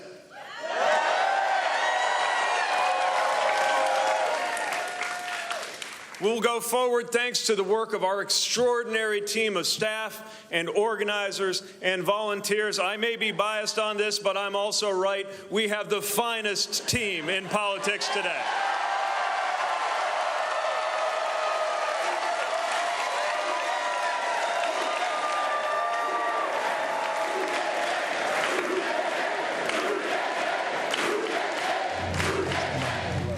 Here we go. We've been listening to Mayor Pete tonight in New Hampshire. The votes are still coming in. Mayor Pete in a razor-thin fight with Senator Sanders right now, just 4,000 votes separating them. Mayor Pete talking, feeling optimistic, ready to head to Nevada and South Carolina. You're watching ABC News Live. We're going to take a quick break. This is the New Hampshire primary right here on ABC News Live.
The New Hampshire primary, live from Manchester.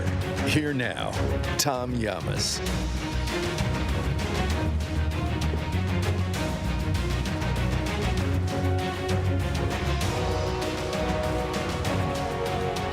Okay, we have a projected winner tonight. This just in right now. ABC News reporting.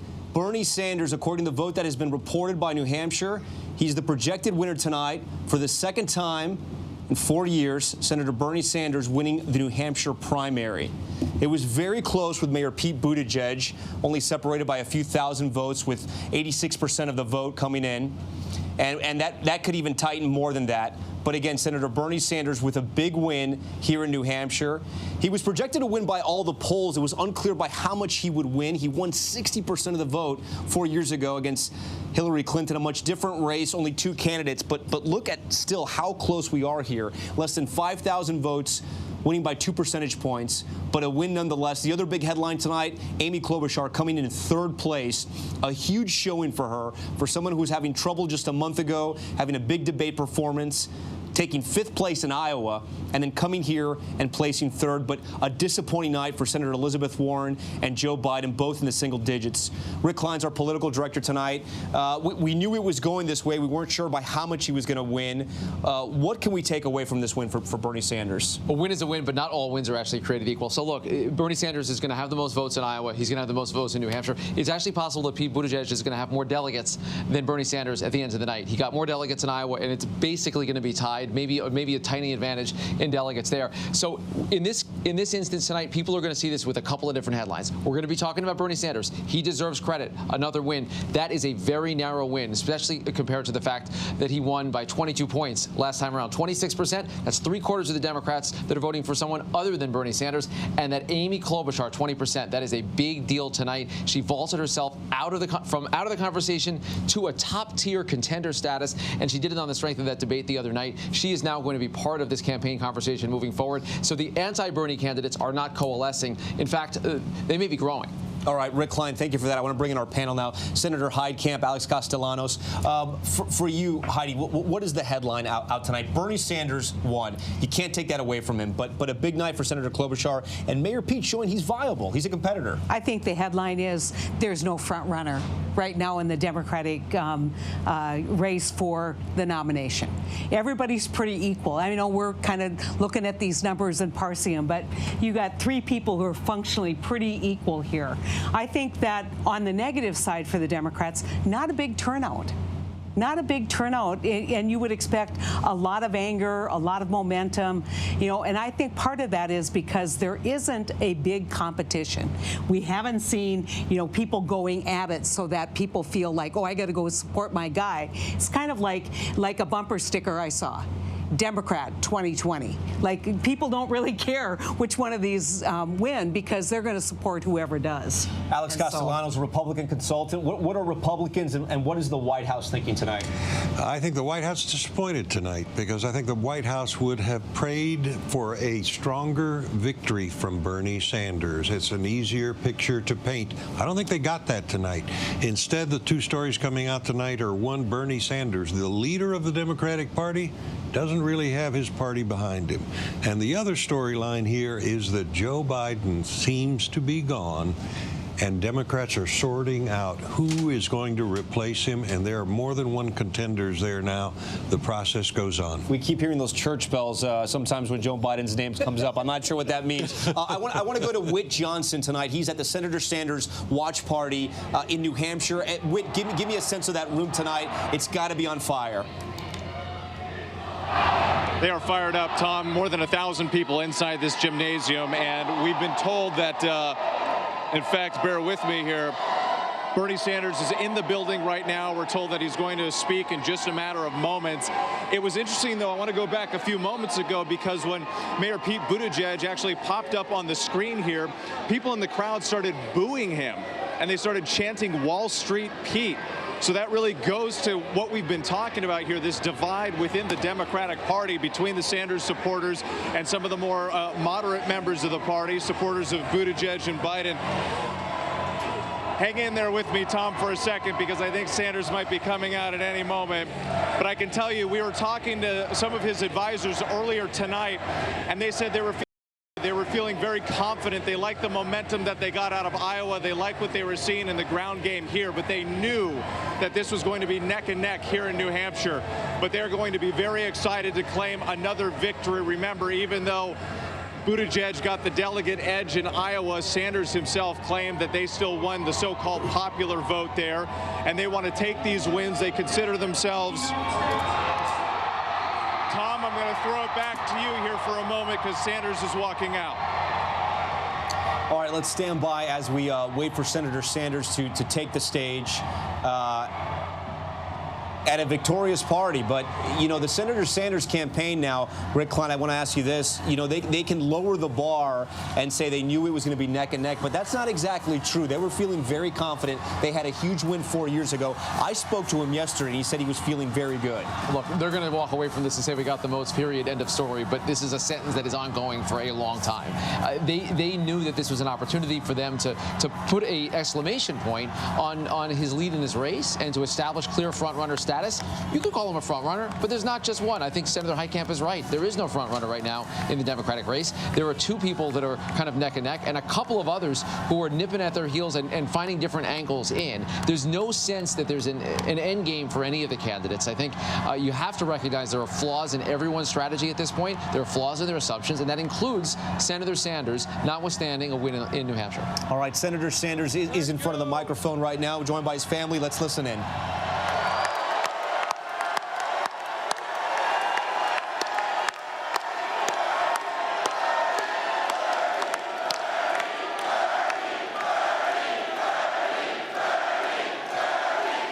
Thank you. Thank you.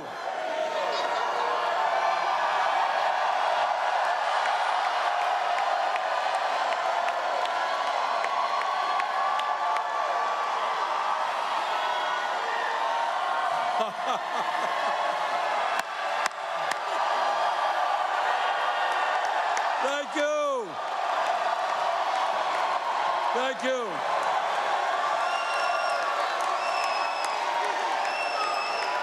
Thank you.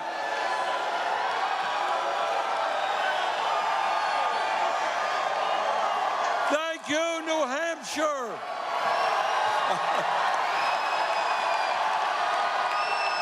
Thank you, New Hampshire.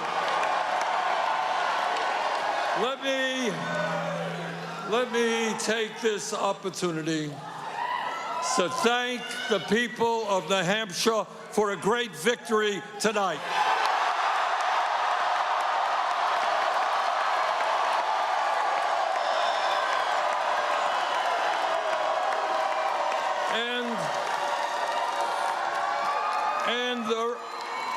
Let me thank the thousands of volunteers in New Hampshire. Thank you.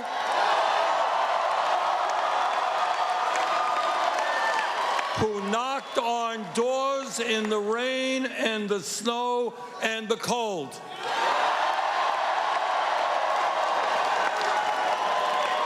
The reason that we won tonight in New Hampshire, we won last week in Iowa,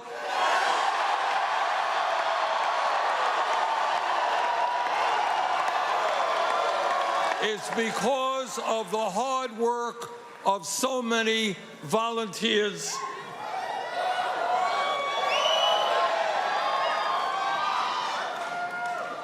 And let me say tonight that this victory here is the beginning of the end for Donald Trump.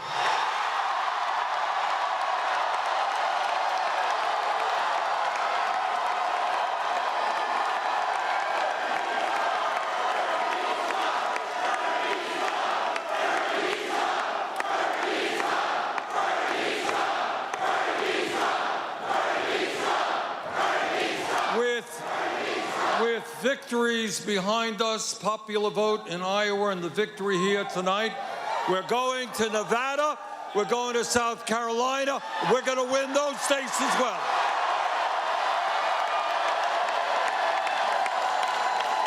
And tonight I want to take the opportunity to express my appreciation and respect for all of the Democratic candidates we ran against.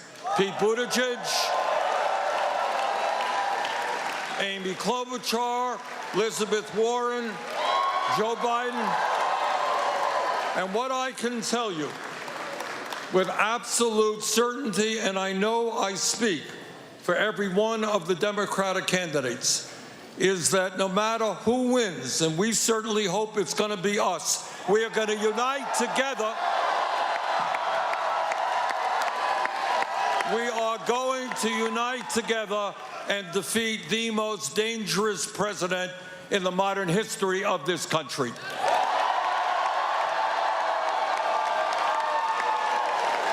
And the reason I believe we are going to win is that we have an unprecedented grassroots movement from coast to coast of millions of people. The reason that we are going to win is that we are putting together an unprecedented, multi-generational, multiracial political movement.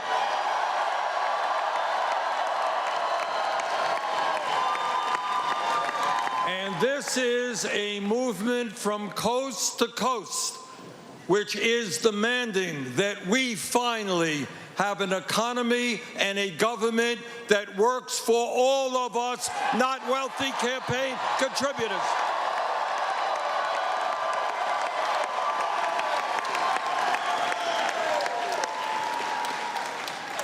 And I want to thank all of those people who have worked and contributed to our campaign, but make the point that in this point in the campaign, we are taking on billionaires and we're taking on candidates funded by billionaires.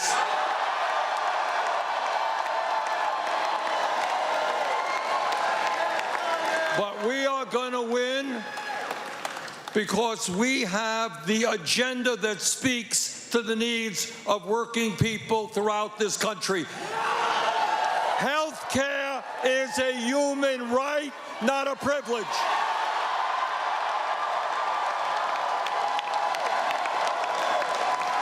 The wealthy and powerful will start paying their fair share of taxes.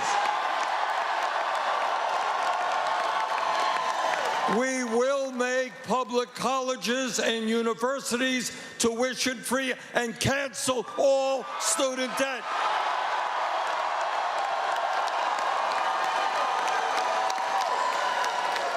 Unlike Donald Trump, we know that climate change is very real and an existential crisis for our planet. We are prepared to tell the fossil fuel industry that their short-term profits are not more important than the future of our planet.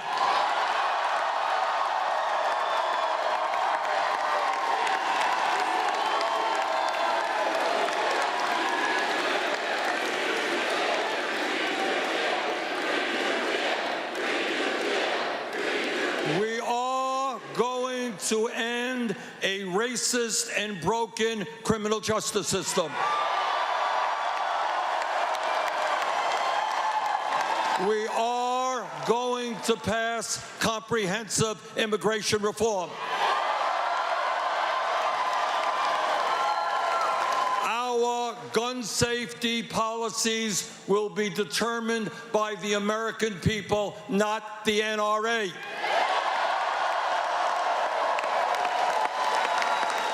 And under our administration, it will be women, not the government, who control their own lives.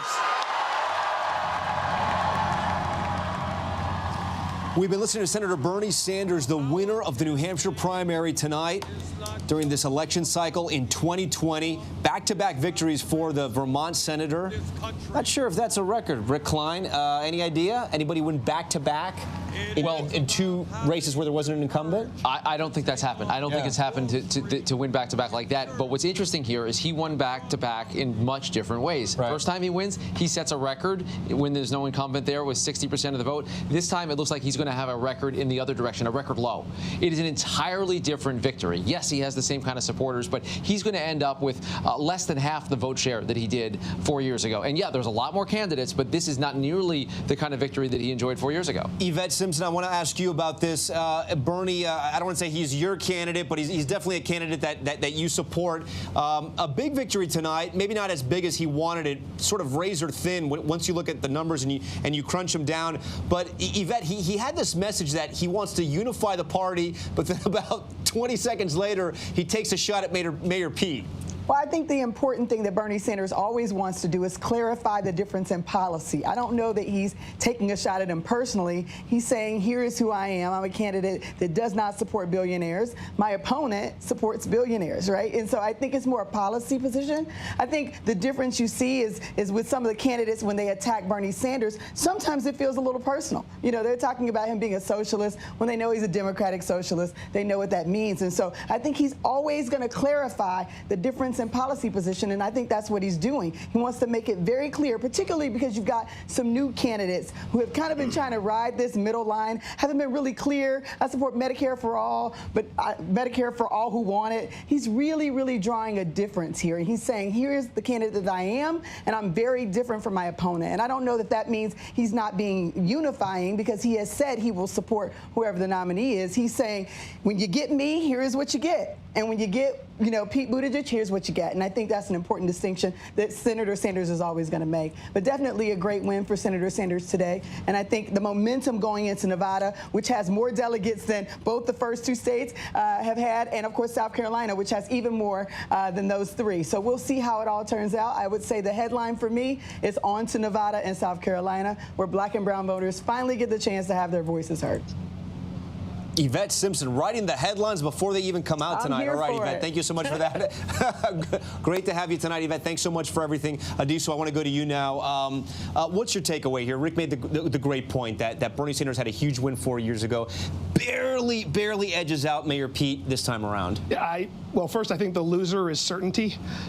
This thing is even more jumbled today than it was yesterday, with Senator Klobuchar now having a boost of what appears to be momentum, certainly votes here in New Hampshire not expected. I think Senator Sanders won. Look, he definitely won. You can't take away a win from somebody who gets the most number of votes, but Rick's right. This is a lot different from what it looked like in 2016 to get 3 out of every 4 voters to not vote for you suggests that there's a lot of work that he has to do to build his coalition. There's a lot of work that all these candidates have to do. But I think we basically have a 5-way race right now. Senator Sanders, I would say, is the favorite, but he's certainly not the overwhelming favorite. And I think Yvette's right. On to Nevada, on to South Carolina, and on to Super Tuesday in March, where this thing's really going to get decided. You can't keep our team of correspondents down. They're still fanned out all across the state, and we're even in South Carolina tonight. But I want to start with Whit Johnson. He's at the Senator Sanders watch party tonight. That room was on fire right before Senator Sanders took the stage, Whit. And it was interesting, and I asked Yvette about this, but I want to get a better sense from you on this. He says he's going to unify the party, and then 20 seconds later, he takes a shot at Mayor Pete for taking money from billionaires. And that's been a fascinating part of the last week and a half or so, where we've seen the candidates all in unison essentially say that they will unite together when it comes down to beating Donald Trump. But yet this week they've been taking shots back and forth. He's been going after Mayor Pete Buttigieg repeatedly for having 40 billionaires contribute to his campaign. And as I mentioned earlier, when Mayor Pete came up on the screens here and was giving his speech earlier in the evening, people here were booing him and they were calling him Wall Street Pete. So there is certainly a divide within the Democratic Party and within the voters, and we've heard that from voters here. But when you ask them directly, will you come together and support a candidate to defeat Donald Trump, most of them say yes. But absolutely, you are seeing that divide. I do want to mention one other thing that Bernie Sanders said here that really got a roar from the crowd, and that this victory here is the beginning of the end for Donald Trump. The crowd went absolutely wild. We could hear we feel some shaking on the floor of the gymnasium here. But if you take a step back from all of this and look at a big picture, it really is a remarkable comeback story, so to speak, for Bernie Sanders. If you go back to October, he had that heart attack. He had 2 stents put into his heart to repair a blocked artery. Days later, he was doing an interview with our John Carl, playing baseball in his backyard in Vermont, knocking home runs off of John, who was pitching. And then since then, he's had this steady rise in the polls, and they've been feeling great about the momentum they've seen, about the ground game. And once again, here in New Hampshire, 700,000 doors. They've been touting the volunteers, saying that they've been knocking on all of those doors. That's more people, by the way, than the number of registered Democrats and undeclared voters combined. But they are already looking long-term, looking towards Super Tuesday. Bernie Sanders will be in North Carolina on Friday. He'll then go to Texas. Then he's going to Nevada. They made $25 million in fundraising in January. They're already spending millions of dollars on TV ads and hiring staff in those Super Tuesday states like Colorado and California as well. So they are looking forward. They know it's a close race, but they like where they are and the momentum they're seeing. Tom? Yeah, Whit, it is a great point that he survives a heart attack and now he wins the New Hampshire primary. There was a time where a heart attack would just take you out of the race completely. All right, Whit Johnson for us. Thanks so much for your reporting tonight. I want to go to our chief White House correspondent, John Carl. He's at the Mayor Pete Buttigieg watch party. Mayor Pete talking early, you know, a little before Sanders, they were watching it. It was a really close race, and you can't take that away from Mayor Pete. But, John, I want you to look big picture right now. When we think about 4 years ago, this race got so nasty between the Republicans and really between Hillary Clinton and Bernie Sanders, too. Do you think with so many candidates so close, it's going to start to get a little bit more vicious, maybe a little more aggressive? No doubt about it, and it's striking to hear Whit talk about Bernie Sanders taking some shots tonight, some pretty strong shots at Pete Buttigieg.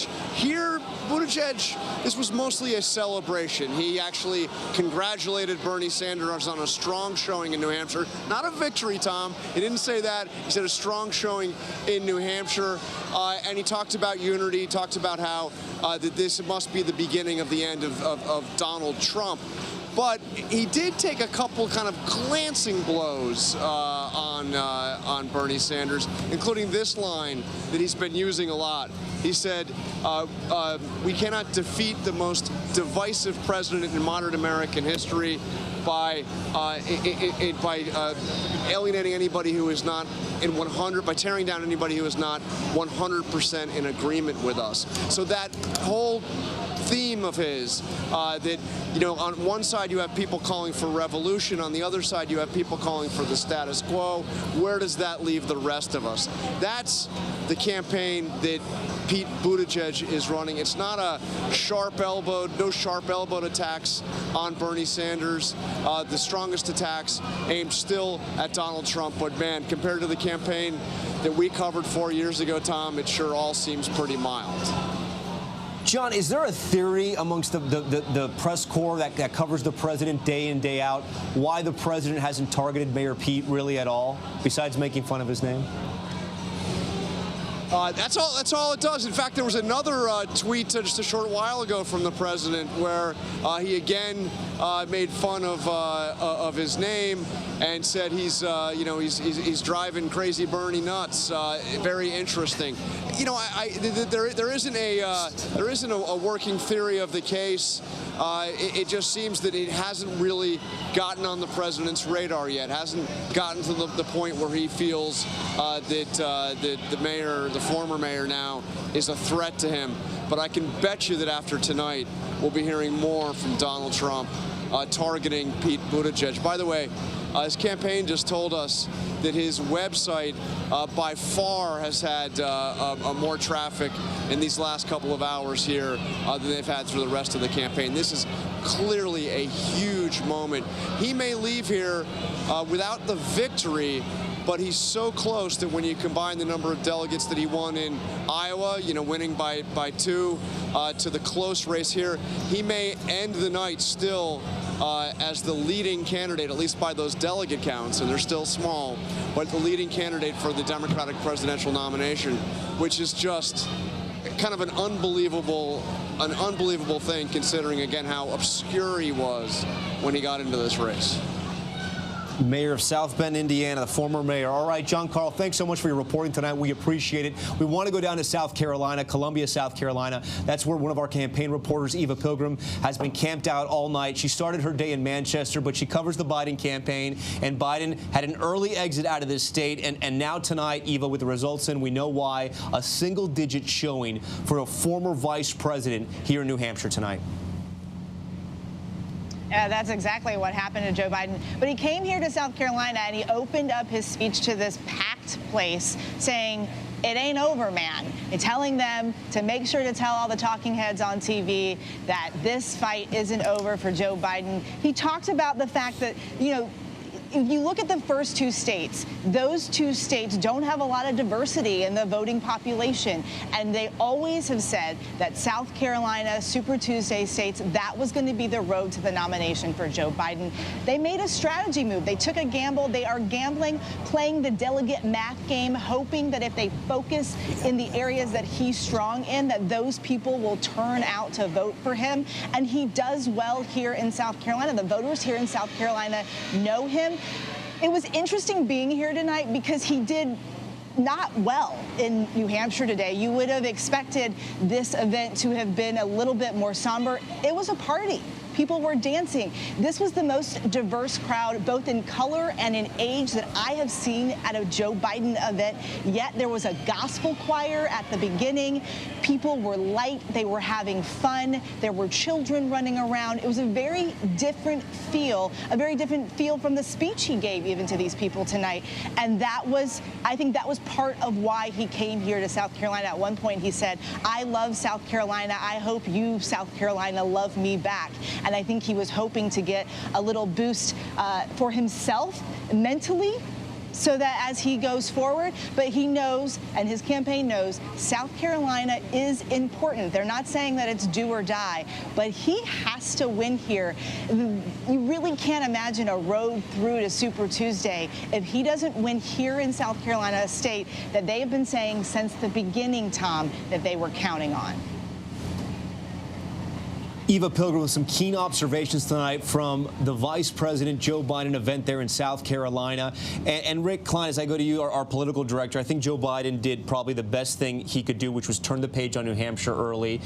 He had a good event, according to Eva, choreographed, energy was up, and she's right. South Carolina is going to be a make or break. And his presence, or lack thereof, right now atop this field creates a huge hole for the other candidates. It's not clear how it's filled. And even having a clear winner tonight, which is so refreshing after a week ago, it does not make for a clean race. We have all these different paths. We have all these different candidates, 5 candidates, plus Michael Bloomberg at some point later on. Joe Biden's fade from the conversation has created an opportunity, but also a sense of panic among many Democrats because they don't know their way out of this. The central figure of the race from the moment he got in is on the ropes. He is fading, and if he doesn't come back in South Carolina, his candidacy is going to be over. Still an early race, still a lot of delegates at play. We have less than 2 minutes. Adiso, I'm going to start with you. The one thing you're watching as we go into Nevada.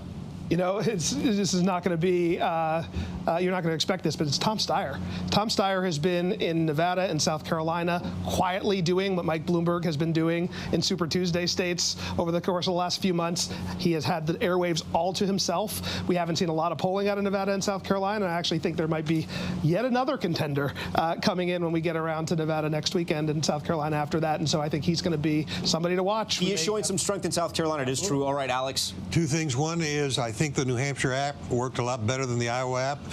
And I'm going to be watching Amy Klobuchar. She is going to be in the spotlight now, tested. But the vacuum is there. The opportunity's there. So far, she is passing the test. The big winner tonight is Mike Bloomberg. Because the longer this goes without a parent nominee, the more opportunity there is for him to be a real player in Super Tuesday. And so no one comes out of this with a big momentum, I don't think. Amy comes out of it with a lot of curiosity. Can she take that next step, or as Matt said, hit another gear? But I think Mike Bloomberg has to be happy tonight because no one emerged as a presumptive head of the Democratic Party ready to take on Donald Trump. All right, Whit Johnson's the last man standing for us in the field. Whit, what your last final thought on what you're watching as we head into Nevada?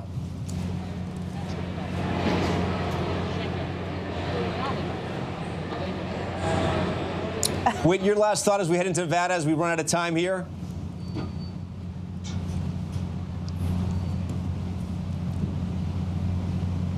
All right, a man, a few words. Sometimes less is more. At least it was. I think we had some technical problems there with his IFB. But we want to thank you for watching tonight. A huge night of politics here in New Hampshire. Bernie Sanders, the winner tonight, a razor-thin victory, coming ahead of Mayor Pete Buttigieg. And the other big headline tonight, Senator Amy Klobuchar coming in 3rd place, really coming out of nowhere. A strong performance in that ABC News debate. So many voters saying that debate mattered, saying they made up their mind at the last minute. Here are the results as we have them with 90% of the expected vote coming in. This is still a wide open race, still a lot of politics, still a lot of campaigning left to do. Nevada, South Carolina, and of course Super Tuesday, which is going to be a huge night here on ABC News Live. We thank you so much for watching, for everybody on our panel, for all of our teams out in the field, for all of the crew and all the staff working on this major project for us here in New Hampshire. We thank you for watching. This is ABC News Live. I'm Tom Yamas in Manchester. We'll see you again.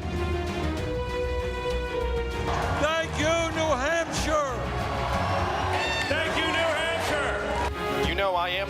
guy, and it is clear tonight from the numbers that we are not going to win this race. We are standing here tonight, strong, resilient, and ever committed to our cause. We just heard from the first 2 of 50 states. Now, where I come from, that's the opening bell. I also want to congratulate my friend and colleague, Amy Klobuchar, for showing just how wrong the pundits can be when they count a woman out. As everyone had counted us out, even a week ago, thank you, pundits, I came back and we delivered. And here in a state that goes by the motto, live free or die, you made up your own minds. The reason that we won tonight in New Hampshire, we won last week in Iowa, is because of the hard work of so many volunteers.